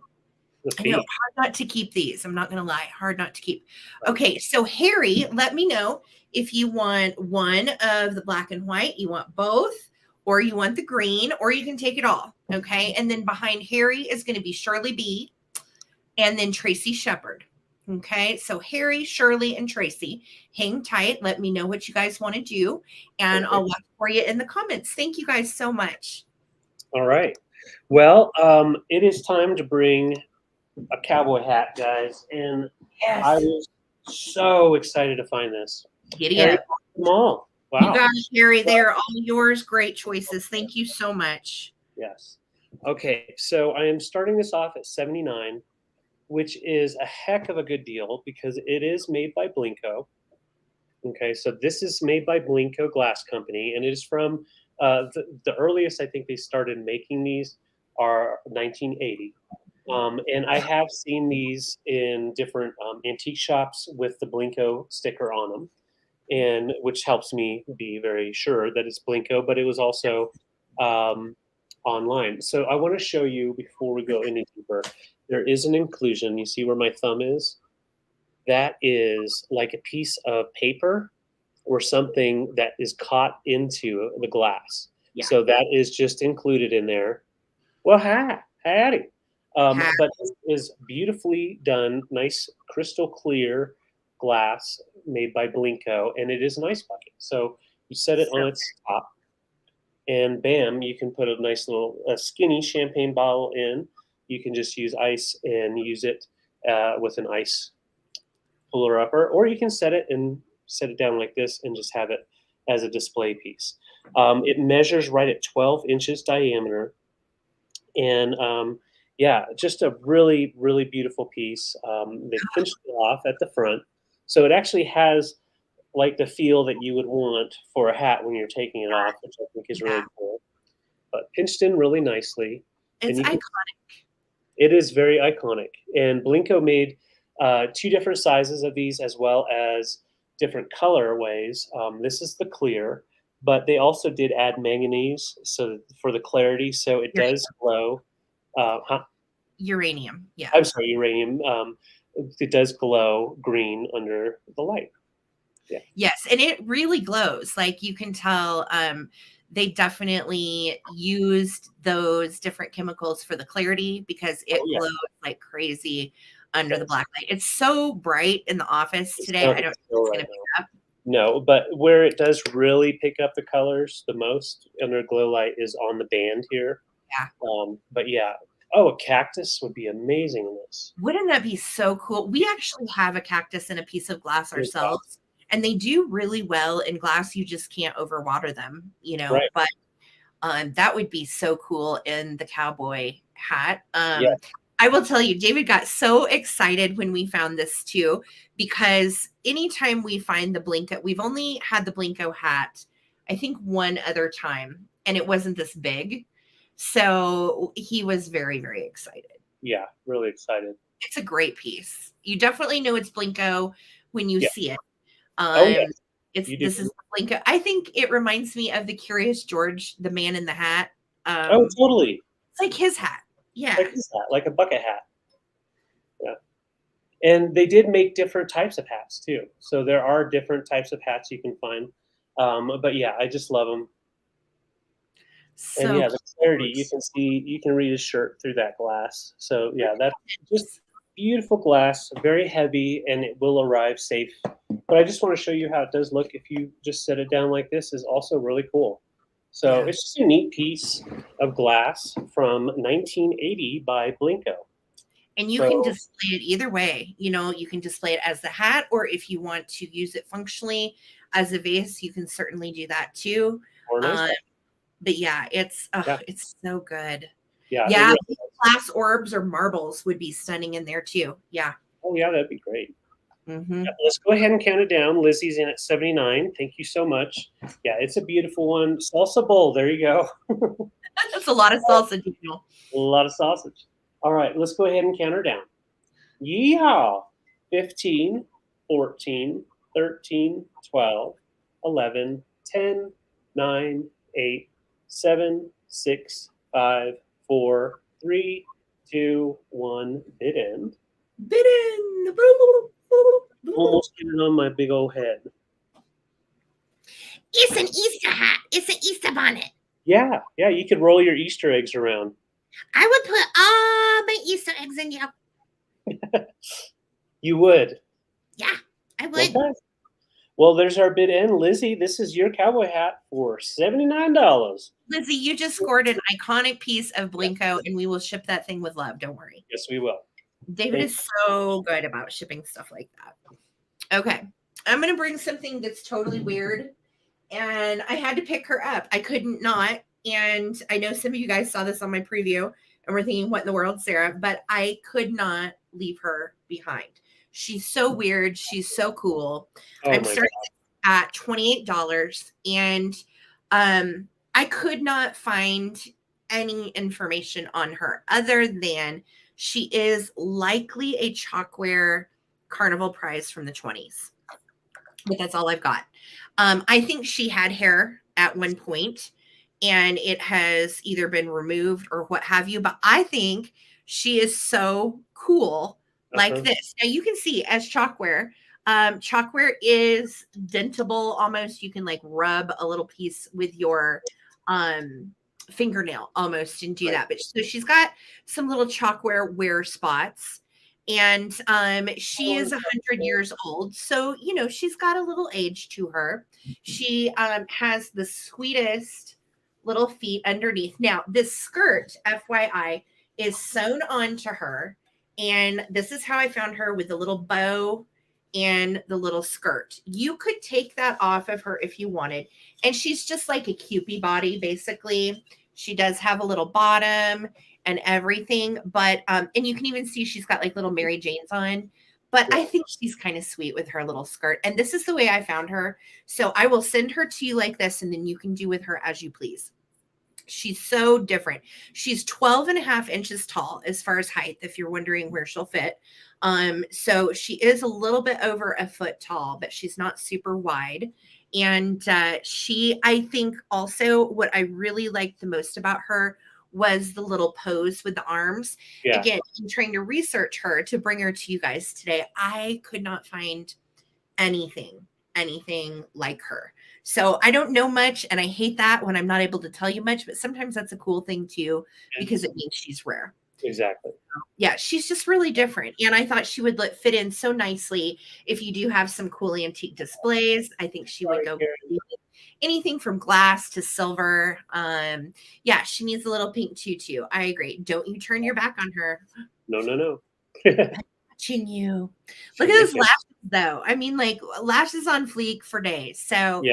I think she's super cool. I'm going to start a countdown. So weird and different. And that's what we were going for. So she is a Chalkware lady from the 20s, likely a Carnival prize, but I don't know much else about her. So here we go. Let's count her down. We're at 33 with Zoe. She eats Cupies. Oh my God! Dave will love her. Scared out of his mind. Okay. 15. 14, Bye, 13, 12, 11, 10, 9, 8, 7, 6, 5, 4, 3, 2, 1. Looking for a bid end. Now, if you wanted to, find a little wig or something to put on her, or if you're into doll making, you may be able to give her some kind of spectacular makeover. I don't know. But yeah, she is just so cool. I grabbed her and I told David, I was like, I'm getting this. I have to get these. Give her a cowboy hat. Oh, Blenko, please. Blenko, please. She has very expensive taste. Yeah, she likes Blenko. Yeah. Love it. Zoe's in at 47, Harry and Glowy. I see you guys. Thank you so much. Glowy's going to take it at 50. All right. Ooh. Congratulations, Glowy. She is so cool. She's going to hang out back here with Big Betty before she heads to your house. Thank you so much guys, for the Thanks for liking my weirdos. Yeah. And sorry, Karen, Chasing Vintage. I'm sorry you missed out on the cowboy hat, but I don't have another one, but I'll look for another one. So we will look for another one. We will. It's going to be hard to find. So my next find is I'm starting it up there because it is worth about 3 or 4 times as much as that price there. So $82 starting price. It is near mint condition, and it is the original Polaroid SX70 land camera. It's not the Sears edition. It is the original Polaroid. So I'm going to pop it out. So we've got the camera in here, that iconic chrome and brown. All right, and then I'm going to show you. It comes with its easy carry case, so the camera fits in here. And then we have 2 flash blocks, or bars. I think they call them flash bars. Yeah, flash bars. So you have the 2 flash bars. I believe this one has 1, 2, 3. This one has 1 used over here, I believe. And then this one has 1 left right here. That is so cool. Yeah, those are some nice little pieces to go with it. Hey, Laura, how you doing? Hi, Laura. KB, I do not have. Do I have one of these? Yes. Yes, I have my dad's, or was it? Yeah, it was. We have your dad's, and we have 2 of these. We have my grandfather's Polaroid original with the case, and then we also have David's dad's. Yeah. So inside there, you also have the original instructions. So I'm going to show you. You've got the instructions of how to open it, how to load film, how to close it, and all of that, which is amazing because a lot of these cameras are a little tricky to pop open without breaking. So it is nice to have that. So that is coming with the 2 light bars or flash and bars for like $200 to $500 elsewhere. Right. Yes. If you look at we're get at 82 because we got just a crazy good deal on it. Right. And the only ones I've seen under 100 are not working. This one does work. It is in working condition. So I'm going to show you how you pop it open. You pop up the back here, and that pops up the whole piece. So then you bring it up, and then over here you have the little bar that clicks. So once that clicks, it's in place, and then you use that same bar to collapse it. And you've got the viewfinder right here. So what's really cool when I was messing with it, it does work, and it does actually have film in there. So I'm going to try. I think there's one more. Yeah, one more. Let's see. I'm going to take a picture of the office. Maybe not. Okay. So it's doing it. Spit it out. That's so crazy. It has some in there, but I think the film has been in there way too long, so it probably won't go. But yes, it is in working condition, which you hardly ever find one like that. So excellent condition. It says it has 1 more in there. Yeah, but it's a beautiful camera. In there. Yep, 1 more in there, and it comes with this original case, which is great for a display. It'll sitting up, and then if you want to display it with one of the flash bars, you just pop it on like that. That reminds me, I remember my grandpa taking pictures of us at Christmas time. And just so you guys know, these Polaroids have made a resurgence with the younger generation because everything is so digital Yep. They are craving to get their hands on something that spits out an actual photo at you. Yes. And this one still does. That's what's so neat. And that's why they're so expensive now, is because people actually are still buying film for them and flashes and using them. Yes. I mean, it's just such a neat camera. And to find one in this good a shape, Yes. it's awesome. Hi, And, Darlene. hey, Darlene. And I will say, so Sears had their version. Well, I mean, Sears had some that they sold through their catalog, and the Sears ones would have a Sears edition or something Yeah. like that on here. And so when you find the ones that are from Sears, or if you find one that is not in working condition, you can buy it. Find this for about $80, like that, with working condition. And being the original Polaroid, it definitely goes up in value. You can buy film for this. You can buy it on Amazon. You can buy it on eBay and lock it and load it and use it. And the cool part about this is because you have all the instructions, so you know how to pull out all the film block as well as loading it up. Yeah. So it gives you all that information on there. Go price these online. They go for so much. So this is a very, very fair starting deal on it with the case and the flash. And the leather, all of it's in really nice condition. Yeah. The chrome, no scratches. Yeah, they definitely took good care of it and had it stored away in a nice place. So, oh, that's cool, Glowy. Yeah. Yeah. It I is just have grandpa's and David has his dad's, and we've displayed them for a long time. Yeah. Cool. And they're just great cameras. And they're the iconic Polaroid of the 60s and the 70s. And that is okay. Hey, Wildflower, it's good to see you. Your mama was in here earlier. Hey. So I'll just show you everything that's included. Oh, we got one more light bar, flash bar. So all of that's included, including the actual original instructions. So that is an excellent deal. And if you're a collector or want to beef up your camera collection, this is definitely the way to do it. Yes. Just a beautiful piece. But I'm not seeing interest, so we will bring it we will bring it back to the recap.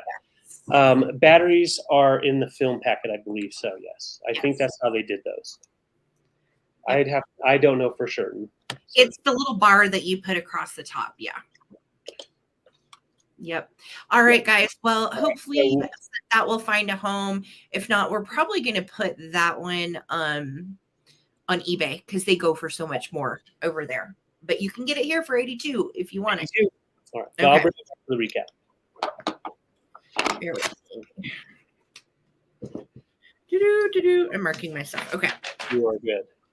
All right. Next up for me, I am going to do this little guy. Really cool piece. And this is such a neat one. Little out of my wheelhouse. I was picking with my friend, mid-century maven Susie Tune, in Albuquerque. And most of you guys know her. She is a jewelry and accessories maven, truly. She's been collecting for many, many years. And I found this stunning seed beaded bag. It is made by Wahlberg in Belgium. Heidi de Potter. This was made in Belgium. And I want to show you the details on it.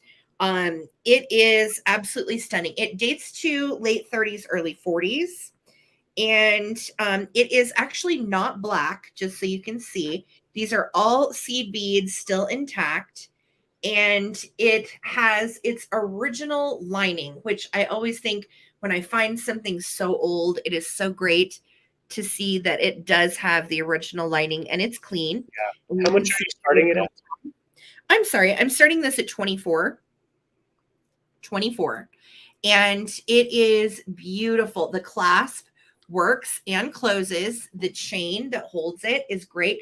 Now, I know a lot of you guys like to display this kind of thing on the wall too. So you do have the chain. You could sweetly hang it if you wanted to. And it is such a beautiful display piece. But it's such in good shape that you feasibly could use this as an antique purse. It is gorgeous. Look at the gold design too. Wow. Around the edging. and you can see the clasps. It's just wonderful. Such a neat little piece to display again with your antiques. If you have vanity or you collect brooches, it is so nice for display or use either way. And again, the seeds are not black. It is kind of like an eggplant or a brownish. It's like a purple brown. Yeah. But it's in such good shape. And the lining is a really pretty kind of satin, like burgundy brownish, just gorgeous. Yeah, it has a really unique color tone. Yes, very fancy, very elegant. It would be definitely a great purse for a night out. And yeah, it actually would hold some stuff too. So great for vintage hankies as well. You could put some little hankies coming out of it, perfume bottles and mirrors. I agree, Sherry. So good. So I'm going to start a countdown. Oh, drop wise, just so you know, it is 14 inches from the very top to the bottom of the purse. So 14 inches from here to here. Okay, let's start a countdown. Marzipan is in at 24. Thank you so much. And if you want to get in on this, now is the time. 15, 14, 13, 12, 11, 10, 9, 8, 7, 6, 5, 4, 3, 2, 1. Looking for a bid in, and there's even little pockets on the inside. So you have a pocket on this side, pocket on this side, and then the middle pocket. Cool. Yeah, this would be beautiful hung on like a Victorian mirror. Oh my gosh, that would be so cool, Dee. Yes, that would be beautiful. I just couldn't pass it up. And Susie Toon, my mid-century accessories maven, was like, oh yes, Sarah, this is a good one. So I did pick it up. Thank you so much, Marzipan. This is coming to you for 24. Congratulations. Thank you. Thank you. Awesome. All right, let me tone this light down. A little bright. All right, so my next item I'm doing for 22. Super excited about this West Clocks alarm clock, the same company that made the Big Ben. It has its original box. All right, so we're going to pop her out. It's from the 60s with the roll top. Oh, I have it open. Let's just close it so you can get the full effect. So it comes out, and this is nice ivory tone, all metal and Bakelite, and it is in near mint condition with its original packaging. No scratching or any issues, and it works just fine. So the roll top, you travel, and you just roll it open, just like that. All right, and then it finishes up the design that way on the back, and then the metal stand just pops out right here, so you can set it, and then that is where all your settings are in the back. Thank you, Sandra. I see you 22. But I want to just show you the face. Just a beautiful, beautiful gold and white, very classic, and it does have the luminous face. So all of that will stay lit up at night when you're wanting to see what time it is. So you can kind of see it's still holding on. I'm giving it some black light, and then it'll. Oh yeah, I love that. So yeah, at night that's what it'll look like. Love that. The design is very classy. They made these in different colors. So if you're into collecting things like this in multiple tones, they have all different colors. The ivory, I do think, is very classy, and it fits in nicely. It does work great. Let's go ahead. I mean, it is just so smooth. Like when you're winding it, it's no stickiness at all. It's like butter. Like butter. You can hear it. Such good shape, David. Yeah. Can you hear it ticking? Yeah. Yeah. So really nice ticky. I haven't even listened to the alarm. Let's go ahead and listen to the alarm, and then we can counter down. I bet it's loud. That'll wake you up, and then on the back it has the little thing, so you just push it, and you won't have to deal with that. So you got a snooze button if you want. But yeah, great clock, and the fact that it is all in great condition, and you just close her down, and that's all Bakelite, and then you have the original West Clocks box. So cool. And inside you actually have the original instructions and all that, how to set the time, because that's so hard. Yeah. So that's all coming together. It's a really great display piece as well if you wanted to do the box displayed and then the clock sitting on top. Sure. So Jill, just a viewer, I see that you're out. Thank you. Yeah, very streamlined. So let's count her down. Jill's in at 32. 15, 14, 13, 12, 11, 10, 9, 8, 7, 6, 5, 4, 3, 2, 1. Then this is actually one of the first alarm clocks that I successfully sold when I was selling statically on Instagram. Yeah, I remember that. It was not in this shape. It was like dark white. Yeah, haven't we had it in like another color too? I've had one in stark white as well as a black one with red. So it's black metal, and then the slider. I remember the red and black one. Yeah. So there's tons out there of different colors. But all right, there's our bid. And Harry, congrats! What a great score. Congrats, Harry. So cool. I got you. Okay, I have a little piece. And I did pay up for this, but I had to bring it because it was so cool. And again, I had never seen this particular piece. So at this point in my vintage journey, after having sold for about 10 years, I'm looking for stuff that I haven't necessarily found before because, you know, a lot of stuff we have seen and found that's been out there. So this is a little hat pin holder. And I'm starting this, David, at $40. Now, I want to show you a couple of things. First of all, I'm going to include these 3 hat pins that are in it with it. I found this with, it came with these hat pins basically. Okay. So you've got like the little glass beaded one. This one is lucite. And this one is like a triple pearl. Okay. Now that I've taken those out, I want to show you up close what we've got going on here. She is standing on a little koi fish, as you can see. Traditionally would have been called a dolphin in a lot of these Art Nouveau pieces. And then you see that we have the little holes all the way around it. And then we see our Art Nouveau, and she would be considered a sea nymph. Now, this is marked. It is German porcelain. And it dates to the 1920s. So this is an antique piece. And it is real porcelain. And there are others that are similar to it. But typically these start about $75 and go up from there. Okay. So she is absolutely gorgeous. No chips or cracks or damage. Another thing that I found online said flower frog. It is not a flower frog. Yeah. I found an actual, a bunch of people had it listed wrong. It is not. Yes, it is not. It is a hat pin holder. And the reason that we can tell and how we differentiate on that is look at the size of the holes. To get any kind of stem in those holes would be very difficult and very hard on the piece, and it would knock the piece over because it is small. So it's definitely a hat pin holder. They are marked wrong online where you see them. And you can put the little hat pins kind of anywhere too, and they fit really well and really nicely. So I'm including the hat pins with it as I found it. It is, well, actually Art Nouveau and Art Deco, a lot of people aren't sure the difference. Art Nouveau means more of an organic, human-like form. So flowers, leaves, the body, that is more of an Art Nouveau style. Art Deco is very defined, clean lines. So there is a difference. Yeah. Yeah. So this would be considered Art Nouveau, but with the fishy and the body, and she is a sea nymph riding her fish. And everything I found online said Erfilia Faience, which some of you may be familiar with that brand. I have sold some Erfilia teapots before. Erfilia Faience from Germany is responsible for these molds made in porcelain. So again, really cool piece, different, had never seen it before.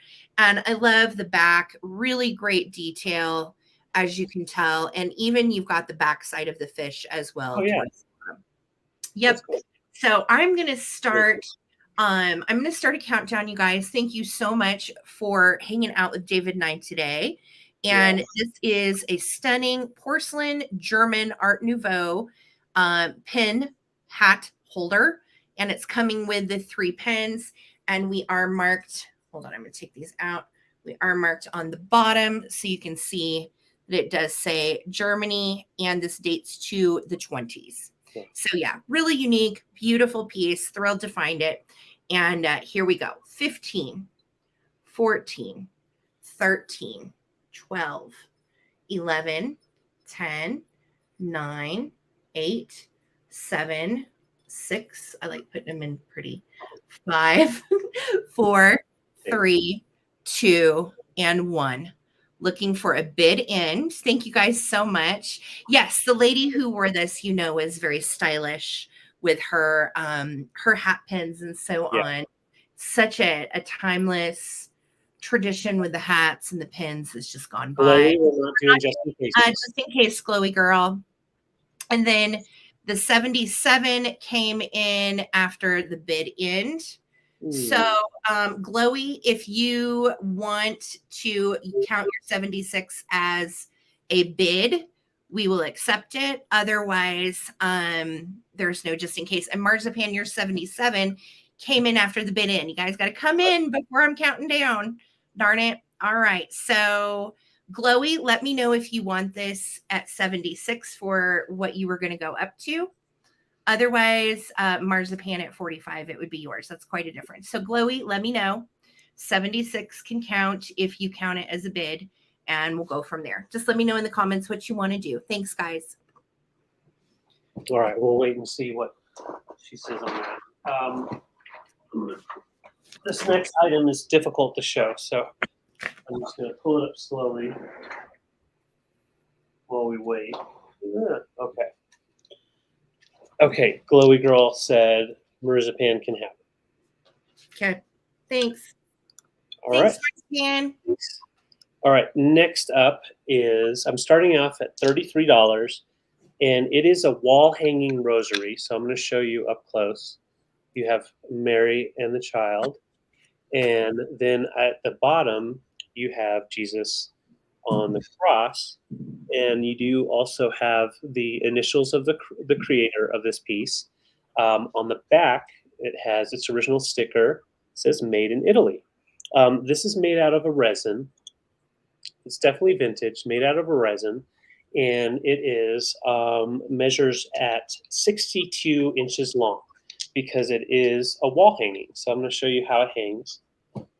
So you've got the original portion right here is like the rosary down to the bottom. Oops, turned around. And then the rest of the beads make the rest of the wall hanging. So let's go to the side a little bit. This thing is so cool.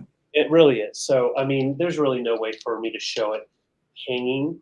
But basically the idea is it's a wall hanging. So you put it on the door or on the wall. So that way you'd have the rosary always sitting right there for you. I know, old habits, right? I'm going to put these beads back there so I can show you. But really ornate, very neat detail to it. And I just think this would be amazing in a home. And I'm going to show you this cool bottom portion. It has little stars all the way around Jesus there. Oh, it's gorgeous. Yeah, And it's just in amazing. our eye. Yeah, in our eye. And once again, made in Italy. And each bead has its own little design going on. They kind of match. If it'll focus for me. There we go. Yes. And this would be made to be a wall hanging. Obviously, as a rosary, it would be too large and heavy to wear. But the way these were displayed also is beautiful on the inside, but also with the material that it is, I think you could also hang it outside like in a garden. Right. It is a kind of Italian resin made to look like alabaster, but it is not alabaster. It is like an Italian type of resin. Yeah. And it definitely could weather fine outside, and then the metal that is holding it is won't rust. But yeah, it is a beautiful wall hanging. Just beautiful. And I think it would look amazing if you have some greenery, if you have an area with some plants just hanging next to it or behind them. It would be really great. Yeah. And 33 is actually a really reasonable price on these. These were generally purchased, like go to Italy and purchase one to bring home and decorate on the wall. And we managed to find this in Albuquerque, and Yeah. just had to grab it. Had to grab it. Yeah, they go for over $100 elsewhere. Oh yeah, they're amazing. Yeah, we were thrilled to find it in Albuquerque, and it looks so beautiful hanging. I know it's hard to show, David, but if you can back up a little bit and show them the whole thing hanging, it's so lovely. Yeah, that'll just kind of give you an idea. Yeah, and it's big, and it does lay really nice and flat. Oh, it does. On a wall. Mm-hmm. Yeah, and it has all the pieces. There's none missing. So cool in a garden. From the top to the bottom. And it's heavy. This thing is heavy. It's nice and heavy, and it is 62 inches long. And then it goes all the way to the cross. So yeah, huge wall hanging. All right. So I'm going to show one more time, and I'll set it to the side. If any interest, $33. Really good price on this, made in Italy, and in excellent condition for sure. All right, I'm not seeing any interest, so I will bring it back for the recap. Just focusing more on the large pieces of the wall hanging. All right. That's so cool. Right, I'm going to set it down without damaging.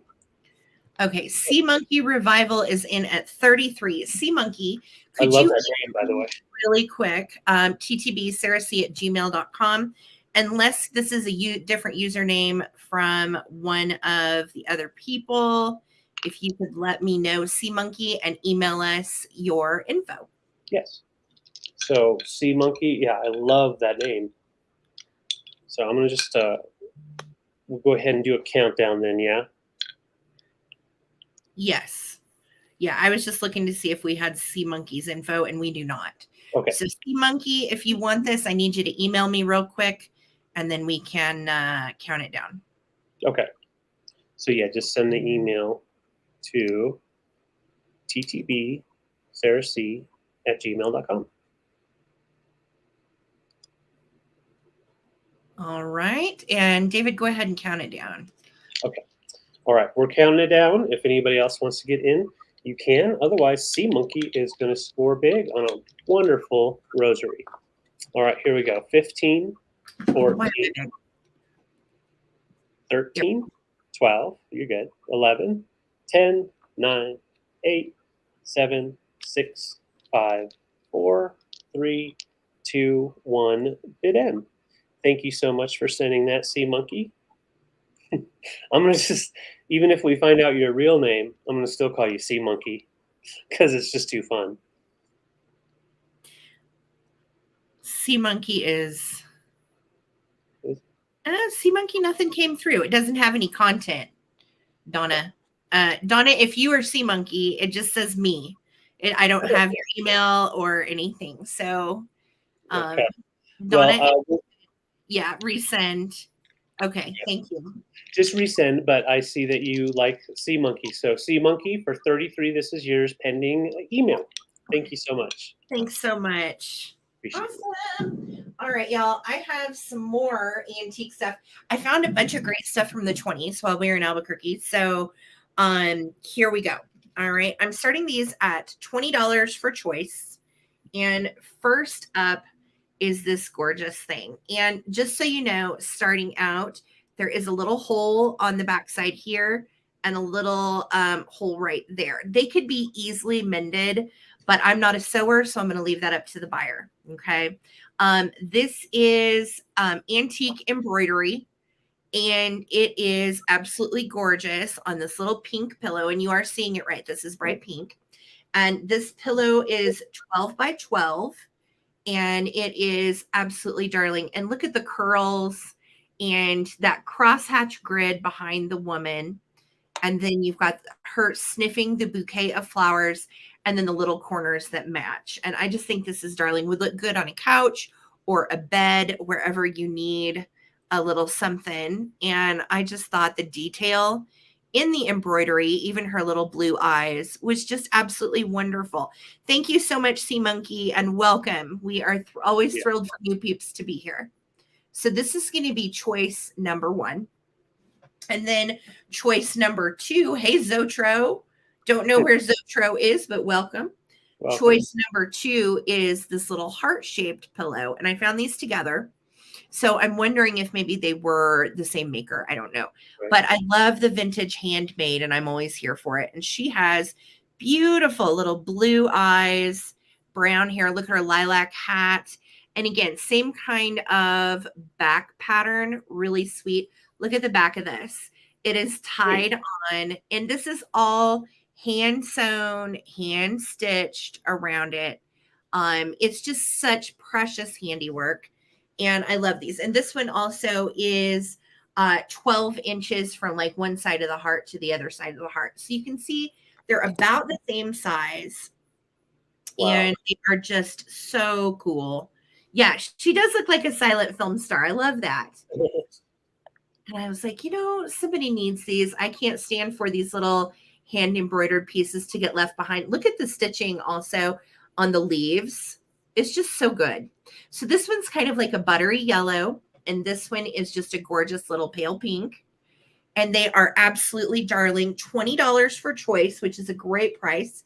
Yeah. These are more on the antique side as far as age, and so sweet.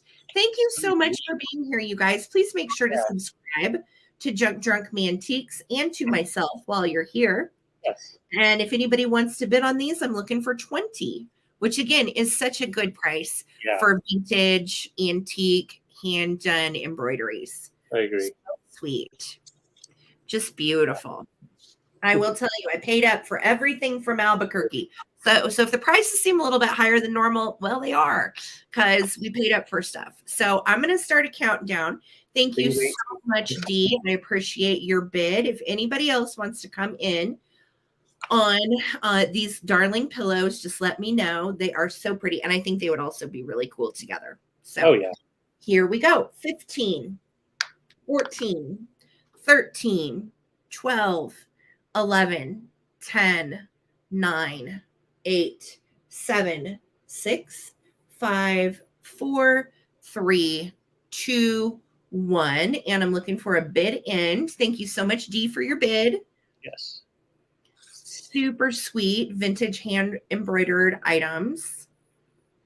Yeah, I feel like she's doing sneaky stuff. She's a secret garden keeper. And this little gal is just like, I'm here to smell the flowers. They're delicious. Smell the flowers, Caroline. Amazing. There's our bid end. Easy. Thanks for my bid ends, Lisa. You rock. Yes. Dee Maynard, let me know if you want pink or yellow. Pink or yellow, or you can take them both. Thank you so much, guys. Awesome. Okay, so my next item, I have choice, and I have some more glass. Something about Albuquerque, they just had a lot of blue glass, which I'm not crying about it because around here it's glass.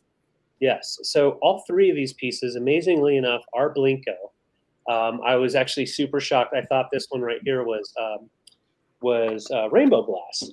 But when I did some further looking into it, it is definitely Blenko.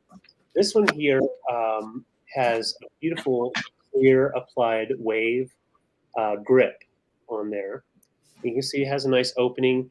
Definitely would use this as a nice vase. You could use it to, as like a little water vase if you wanted to. So that's your first one. Blenko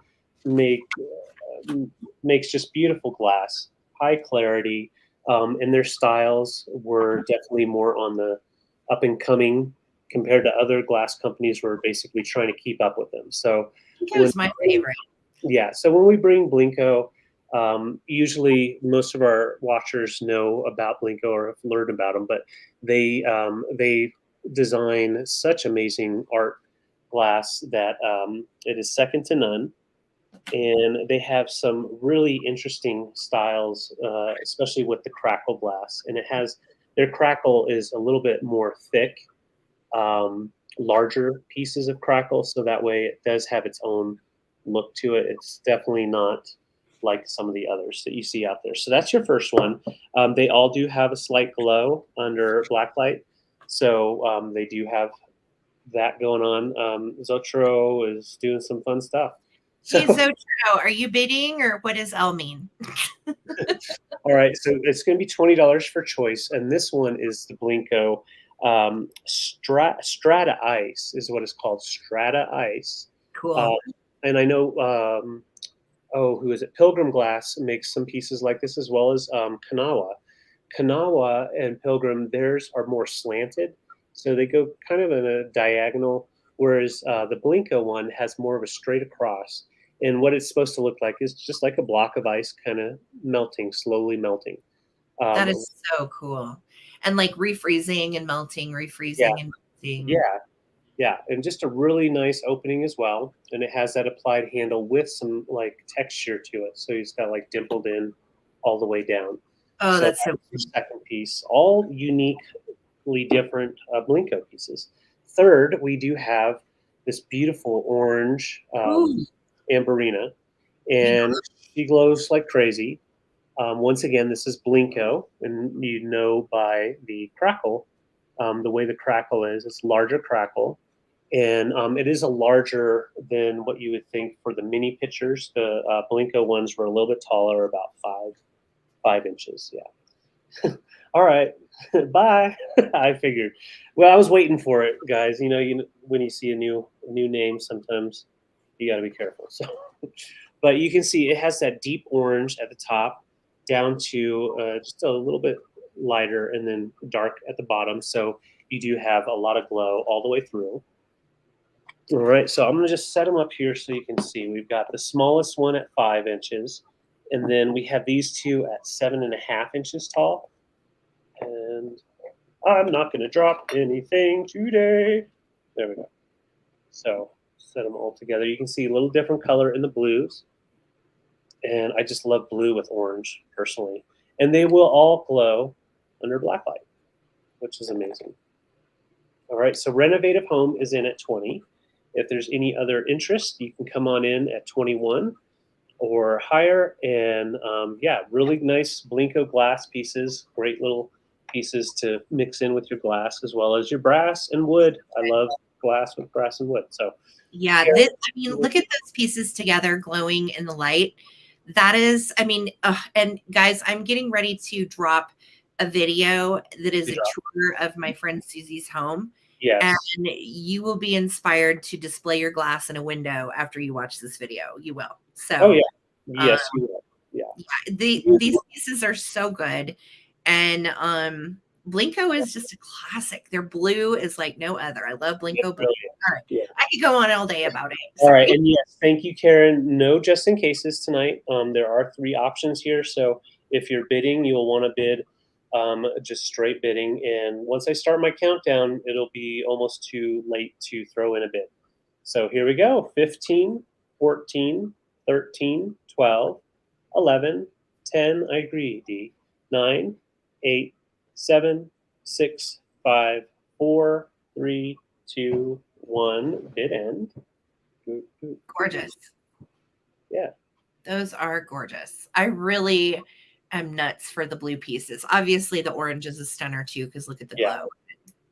Well, and what's cool is when you get those blue pieces together, the crackle, this type of glass usually is there's more clarity in, but this one here, they get real thick in the waves to give it that deeper, darker blue. So it's the same color of blue, it's just more saturated. Okay, there's our bid end. So Karen Chasing Vintage, if I know you, I'm going to say orange, light blue, dark blue. So orange, light blue, dark blue. And then after Karen would be Sarah with Renovative Home. Okay, Renovative Home. Okay. Awesome. Yeah, the ruffle around the crackle vase is so cool, Sherry. I know. I absolutely love it. And those 2 blue pieces, I just feel like go together. All right. So Karen definitely is taking orange. Okay. We knew it. We knew it. Karen. Sarah, let us know if you would like any of the blue. And then behind Sarah is going to be Christine Clawbaugh. So Sarah and Christine, let us know which one or ones that you want. And we'll do it crackle, wavy. So crackle and wavy. So that way it's easy. And yeah, just let me know. And thank you so much, Karen Chasing Vintage. Crackle and wavy. Crackle and wavy. Okay. Dark Dark blue. Dark blue, I'm guessing. Okay, so renovative home, Sarah. Just give me a for sure. I got you for this one here. And then Christine Clava, I believe, was next up. And just let me know in the comments if you want Crackle, our little friend Crackle. It is everybody. Yeah, it was. Okay, so I'll just watch the comments then. Thank you, guys. Thanks, guys. Alrighty. Congrats. Oh, I forgot what I was doing. Oh, I want to do this guy. He's so cool. Yeah. This is one of my favorite finds. This was on my last video. If you guys watched my last video, so cute. Yay, Christine. Good. I'm glad everybody got what they wanted. So I am going to start this little guy at 22. And he's really not so little. In the way of vintage kitschy figurines, he's kind of big. He's actually almost 9 inches. He is like 8 3/4. So 8 3/4 tall, but I love the glasses. The glasses just speak to me. He is a mid-century poodle with an attitude, she or he. And this indigo pretty little fur is like a purple, and this is real rabbit fur. So if real fur bothers you, this is not your item, okay? Because this is real fur on top. And you can see it kind of has like almost an ombre to it. It's got dark purple and then kind of fades into light purple, probably from age. And I just love this guy. Look at that face. So mid-century and such a great mid-century design. This is the back side. We don't have any chips or cracks or anything. And he is marked just simply with Japan as his sticker on his bottom.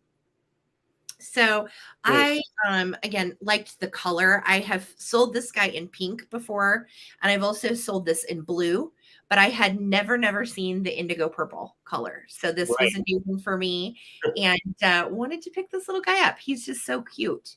Sherry is in at 22. Yes, very snooty Brad. I agree. But look how wonderful the little pointy nose is formed. Such a good mid-century poodle shape. And the little glasses do kind of come up and down. And then he's got the original little bow that would have come on him. So, yeah, he thinks the neighbor could get off my lawn. You kids are too loud. He's kind of a grump, isn't he? Yeah, get off my lawn. Oh, I love him. I love him. We're dog lovers. So he's a good boy. Him's a good boy.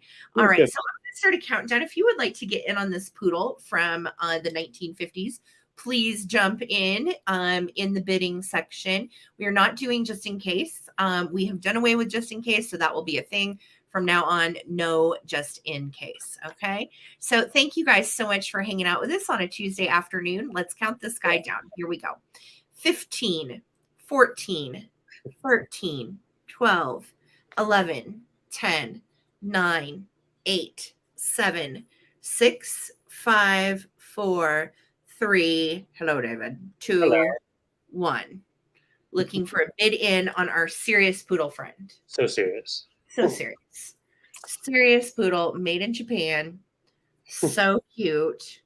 February birthday poodle, intellectual snooty. I like that, D. Yes. I'm a very smart poodle. You should ask someone about how smart I am. Yeah. Thank you, Gail, for your bid of 25.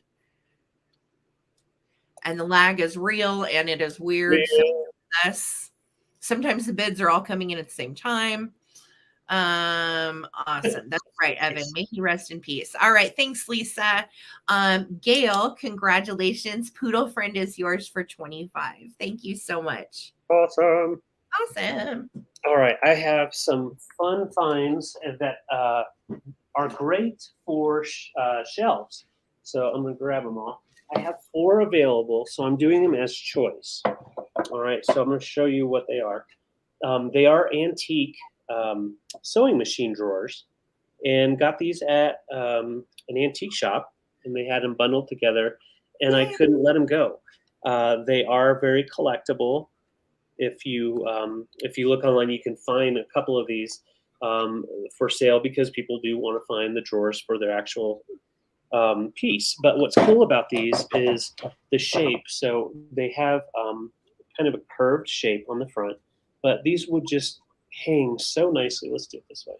So nicely as a shelf. Yeah. On the wall. because you have finished edges all the way around. Love it. And then the hanger itself, all you'd have to do is just hang. There's a lip right here you can do, or if you feel like you need something there, you can definitely put on just a little loop, metal loop, to make it hang. So let me show you. Wait, I'm just going to stack them on top of each other so you can see them. These are so cool. And even if you wanted to hang them like that, you certainly could too. Yeah, and there's machine drawers. And the cool thing is you can also hang them vertically. So like if you have some weird sculpture of like a Viking devil guy carved wood, you could set them right in there, you know. But I like the style of the shelves. They are antique wood, and they still all have their handles, the original handle that is built into them. But yeah, really easy to hang them up, and you have an instant miniature shelf. Oh, bathroom storage. And David, they came from a sewing machine, right? Yes, and I do not know the actual sewing machine itself. I found 3 of these online, and they are antique, from an antique sewing machine. But what was cool was Bobby, Susie's husband, he actually has this antique sewing machine in his storage, and he recognized the drawers instantly when I showed him. He was like, "Oh yeah, that's from an antique sewing machine. I actually have that." So yeah, really cool pieces of wood that can definitely be used for your decor. Let's just show you just a couple of things. Put someone in here just to give you an idea. Oh yeah, measurements. That's a good idea. 16 by 5 by 4. Oh, look how perfectly it fits those cameras. That's cute. Yeah, it's a really nice size. And then, you want to put some glass on top, you can put some glass on top, balance it out however you want. Really nice wood. And that's important when doing shelves. You want something solid that's going to hold your things. It might be a Singer, but I don't know for sure. Don't know. But I do know for sure they are definitely sewing machine drawers. And what's cool is I have 4, right? So we're going to have 2. Well, that's not showing. That one that you're showing on top has a little damage on the handle on the left. See it, David? Oh, yeah. That's the one you've been showing mainly. So could you show the other one that doesn't have damage? Well, yes. Here's one right here. There we go. And there's 4 to choose from. And, they have little nicks and stuff from wear. But that's just from years and years of use. Yeah. And yeah, there's 4 total. And they have the curve goes a different way on 2. So 2 go like this, and then the other 2 basically curve the other way. That would be cool to hang them like with one curve this way, one curve that way. Agreed. Totally agree. So I'll show you the other 2 that I haven't shown you yet. I'm going to show you the handles. So you can see there's wear on all of them, but honestly, really good condition considering how old they are and thinking and how they are made. Those are all applied wood, carved by hand, I'm guessing. Yeah. So really cool. You're making. I know. I'm trying not to. All right. So I'm just going to show you one more time. And the sizes are 16 by 5 by 4. They're all the same size. And the actual sewing machine had 4 drawers, the 4 side drawers. That's so great. So this will give you an idea. So I'm going to show you I'm just showing you all the handles so you don't think that I'm replacing one with another. Do you want to give them numbers so people can pick? Yes. And in fact, I'm going to go ahead and set these down and we will start a countdown here. Good for all the cameras, good for your tchotchkes, good for figurines. Yeah. Oh man, I've got to get my numbers. Okay, let's start a countdown. George, I see you in at 18. And once again, this is going to be for a choice of shelves, and I will put numbers on them once we have the countdown. Here we go. 15, 14, pick them up. 13, 12, 11. Yeah, succulents for sure. 10, 9, 8, 7, 6, 5, 4, 3, 2, 1. And they would make little window box planters. And you can put flowers or succulents or whatever in them. That is such a good idea. It is. And they're just that size too, where they'll kind of fit in a windowsill. They're not huge. Yeah. No, 16 by 5, and 5 is the width. So 16, 5, and then 4 inches deep. Oh, So that's not, not bad at all. yeah, not bad at all for planting. And we're going to do stickers. So 1, 2. All right. And if you can be my eyes. I got you. Jill Swaney has the winning bid at 20. So Jill, let David know how many you want and which ones you want. Yep. Same with George. And George, just make sure that you have emailed us at ttbsarahc@gmail.com with your email address, your PayPal info, and your username. And then after George and Jill would be Sandra at 14. So we are going to do Jill, George, and Sandra. Yep. Okay, Jill wants 2. She wants 2. So I'm just going to take the bottom. 2. So I got you for these 2 here. I'm going to set them Awesome. behind you. And then we have 1 and 2 left. So after George. Okay. So George, let me know if you want number 1 or number 2, or if you want both. And we'll try to send you the ones that kind of are curved opposite from each other. So that way you'll have a pair of curved. Yes. All right. So George, we're waiting on you in the comments to let us know which one or ones you would like. Gioski. And then behind George is Sandra. Okay. All right. So I'll just watch the comments. And George, if you want to pat. Okay, number 1. So George wants 1. Okay. And then Sandra, do you want? You want the last one that's available. And that's this one here. And just, Sandra, let me know if you want this one, and I'll watch the comments. Thank you. Excellent. All right. So moving right along, and we are getting there, guys. But if you just got here, don't stress. We have a huge recap because this is not our normal sale day. So it was super duper slow in the beginning. So we have a lot of stuff to go back over in the recap. So do not leave. And my next item I wanted to show you is totally, again, kind of out of my wheelhouse, but because I was picking with Susan, I found some cool stuff. All right. So these are made by Whiting and Davis from the 50s. And if you are familiar with Whiting and Davis, they are an accessories brand made in the USA, and they are a luxury brand from the 50s. So these are going to be $24 for choice. And the first up is the little, what would traditionally be called a cigarette case. I want to show you how nicely this is made. Do you see all of the little jump rings attached to that gold mesh? Yeah. So cute. Same shape on this side. And then you open it up. And traditionally, this would be for your cigarettes. Now, if you have other things you wanted to put in there, you could use it as a coin purse. You could use it for a lot of different things. It wouldn't necessarily have to be for smokes, but that would have been what it was originally used for. You can see the lining is intact, and you can see right there on the metal, it is stamped Whiting Davis, and it is absolutely gorgeous. So it doesn't have any issues. A lot of times this mesh will lose one of the little gold designs and it kind of ruins the whole thing. There's no missing mesh on these whatsoever.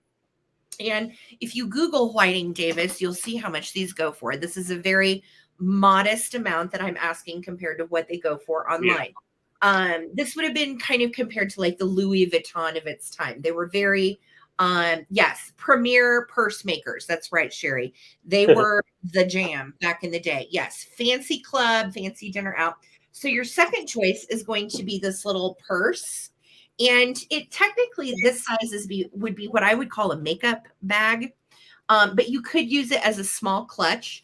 It would probably fit an iPhone.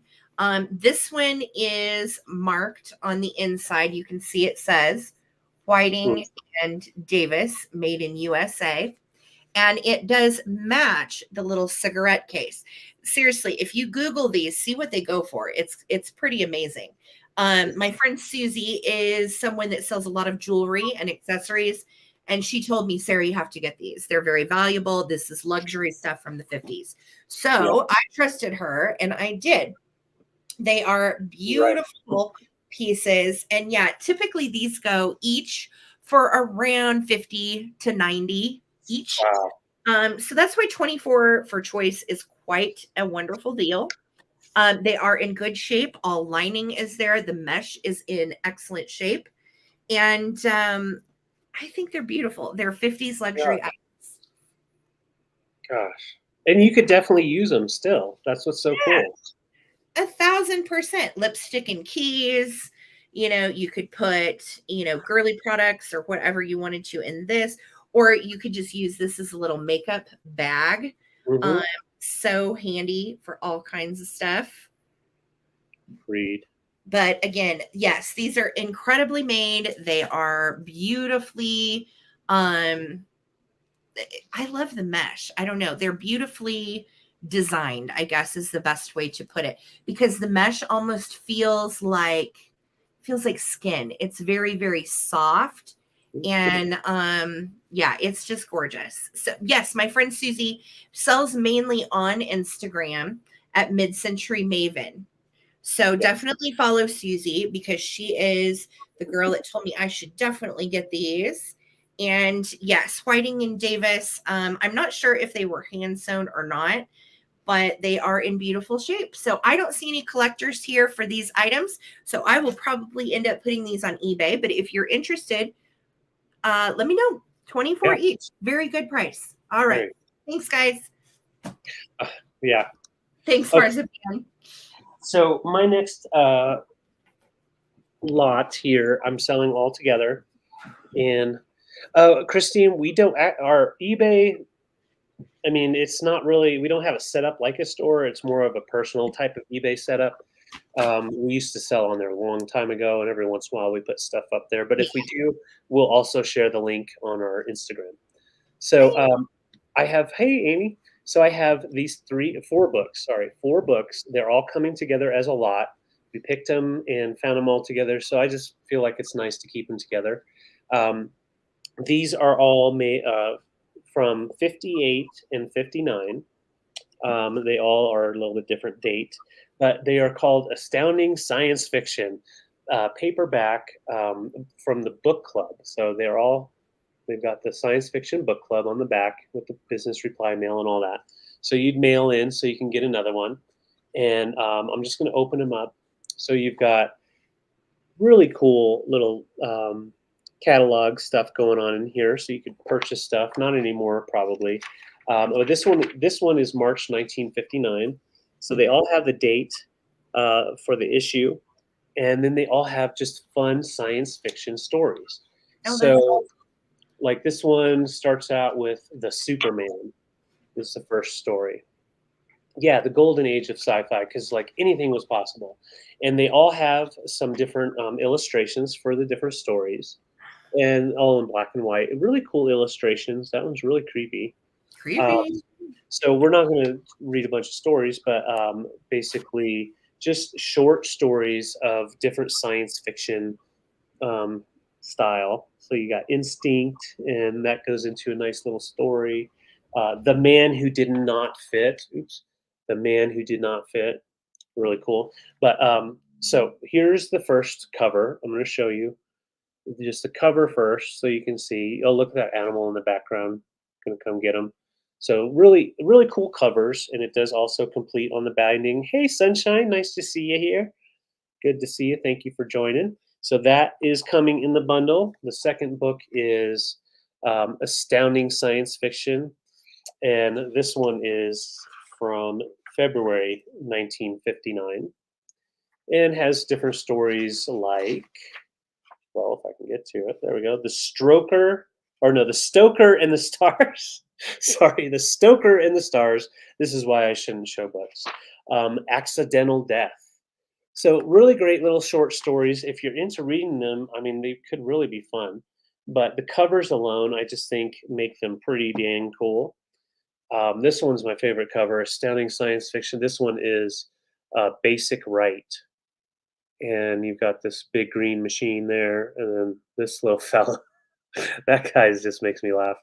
And then the animals. So really cool covers, great for Halloween stuff as well. I know, right? And then this one right here, I'll get kicked out, is The Man Who Counts. So he likes to count stuff. I don't know. But yeah, really cool books. I would put these on the coffee table, February 1958 on this one. So all four come together for just a little $22. And I'm trying to get my favorite one. There's the favorite one. So we've got that one on the front. That's my favorite. So all four, they look great sitting behind in a display, like sitting behind it, or putting it on the table, stacked up like this, or even in the bookshelf, just like singled out for your sci-fi. So yeah, pulp art for sure. So if any interest, $22 for the set of four. It's like Shrek before Shrek. Right. This guy though. All right. So I'm not seeing any interest, so I will put it to the side and bring him back to the recap. Oh my gosh, no interest in those. All right. Okay, guys. Well, let's see. Which direction to go? Let's do these. Okay. I'm starting these at $15 for choice. And these are really, really cute. I found these again in a hole in the wall in Raton, New Mexico. So first up, these are from 1920s ads. And I want you to note, look at the matting and the framing. They have been hand matted and framed. These are Kewpie Jello ads. Oh my gosh. And they were often in publications like Redbook and Ladies Home Journal. And you can tell also by the style and dress of the time that they are older. And these are the Kewpies coming to help make Jello.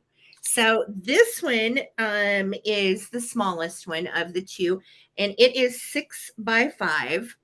And the ad itself dates to 1919. So again, very old, antique.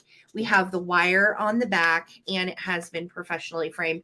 And these have been around a while. They're so kitschy and precious. And look, she's like, let's hold hands over Jello. Oh, dear sir. Let's hold hands, and the Kewpies will make our Jello all springy. So that's going to be your first choice. Jello's made of Kewpie bones. Oh my God, let's hope not. Right. Okay, second choice is also just precious. Hello, we're Kewpies, and we have arrived to do your embroidery and make Jello. So this is another Jello ad. And Awesome. look, we're bringing the bowl and the spoon and the sugar. And then we're also maybe going to help embroider a little bit. Now, this one is just a little bit bigger at 7x6, and the other one was 6x5.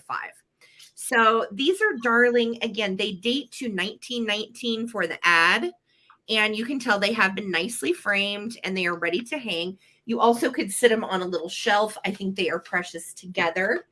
$15 for choice on the little Kewpies. Honestly, I'm surprised you're even selling these. These are so cool. If they don't sell, guess who's keeping them?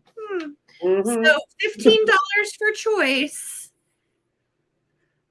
Oh my gosh. I know. I think they're darling. And I know that I do have some Kewpie collectors out there. So again, they would be very cute, hung together, hung in your kitchen, or wherever you need a little Kewpie Jello fun. Just $15 for the antique Kewpie ads for choice. I don't see any interest. Let's not belabor this. Do we maybe want to call it and save the rest of our stuff for another day? Because it's been just painfully slow today. It really is. Thursday we have our sale, so I only had 2 more items. So yeah, I think we should just save everything else for another sale. And I know other people are getting ready to go on and do their sales. So I think we should just call it. And be done. It was so fun having you guys with us for the afternoon. And we thank you guys so much. And we will be bringing anything that you might have been here for that we previewed. If you are here for it, just holler and say, Sarah, you're going to bring blah, blah, blah. And I'll do it really quick. Otherwise, we're just going to go right into the recap. All right. So let's Okay. go ahead and do that. We don't even have 100 watchers at this point. Sounds good. So let's go ahead and recap our stuff, and then we will get out of your hair. Thanks, guys. All right. So I had just a few items. I have for $18, and on the recap, if you see an item that you want, put the number in there that we're asking for, the price and the information on it, so that way you grab it right away. If there's more than one person interested, we will definitely do a countdown. So we have the Brownie Bullet camera. It is black, great patina. It does work. It does have some scratches on the face, but that's just patina for you. So $18 on that. Just put in Brownie camera 18 if interested. Absolutely. Thank you, Sea Monkey. Sea Monkey, Sea Monkey. All right. So, and then next I had, well, I just showed this, but I'll show it to you again. I had the set of 4 astounding science fiction books, and all 4 are from, you can see on the side, actually, it says 1958 and 1959. So all 4 for 22. So all you have to do is just put in 22 books if interested. Okay. And then I had, this beautiful blue piece. Make sure someone didn't jump in and claim it after the end. Yeah, no one claimed it. So for $20, this beautiful blue compote. I do not know the maker. It is definitely an older piece and really beautiful. It has great lines to it, great color, and great clarity. And it does glow under black light. So this would be $20. Just put in blue compote 20. And then I had, last but not least, this fella right here. And he is carved wood and just a really cool like Viking figurine or figure, folk art piece. And he measures right at 12 inches tall. I was doing him for $16. So if you like him and want him, just put in 16 for wooden fella or wooden guy. And, I did still have, yes, I forgot about this. I do still have my land camera, and because I showed it, I am going to still show it right now. This is an excellent deal. Have that back. Okay. And we are going to put this on eBay if it does not sell here on YouTube, because they go for a lot. Yeah. Yes. So if you're interested, 82 Polaroid land camera. It comes with its original case. It works great. I'm not going to go through the whole process, but I showed it earlier. It does really work nicely. It is mint. Great for a camera collector. It has all the instructions on the inside as well as 2 of your flash bars. All right. So there we go. Oh, was he asking for the blue compote? Who? Oh, blue compote 20, Robin. I just saw it. Thank you. I totally missed it, and so did David. Thanks, guys. Yes, and Sandra, the clear medical bottle did sell. Okay, so Robin, I got you this for 20, and that was everything for me. Okay, real quick, I'm going to go through mine. This is a signed blown glass, gorgeous perfume bottle from 1988. It's 24 if you are interested.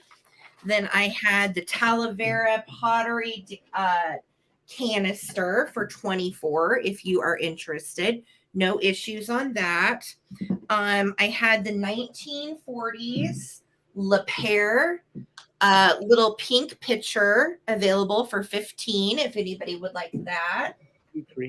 And let's see. I had this little gal, this little Cupie. She is made in Japan, celluloid, for 15 if anybody is interested in her. And then I had the Whiting Davis luxury jewelry set, 24 a piece, if anybody was interested in those. No and I think that is it. Yeah, that is it. All right. So, guys, if you're interested in any of that, let us know. If there's anything that didn't sell on the recap, but you're watching on the replay, just message us real quick, and likely it is still available. And then everything that we had planned on bringing tonight, but it got really slow, we'll probably end up bringing on Thursday nights. Harry wants the Jello ads. Yes. Okay. And of course, Thursday night, 8 p.m. Eastern on my channel, Drunk Mantiques. And we are going to be bringing some more great vintage that we found in Albuquerque, as well as some stuff that we had before we left that we had found. And then that's going to be going right into Sunday, which is going to be the big marathon Christmas sale that we're doing, starting at noon our time, 2 p.m. Eastern. So, and that'll be on the traveling button on Sunday. So, like, yeah, we're going to have a lot of fun. We have a lot coming this week. So we will see you at our regular time Thursday night on David's channel, Sunday at 2 p.m. Eastern on my channel. And the sellers are going to be Mid-Century Maven Susie. She will be first at 2 p.m. Then at 5 p.m., my friend Stephanie from Vintage Freak 32 is going to come on with us.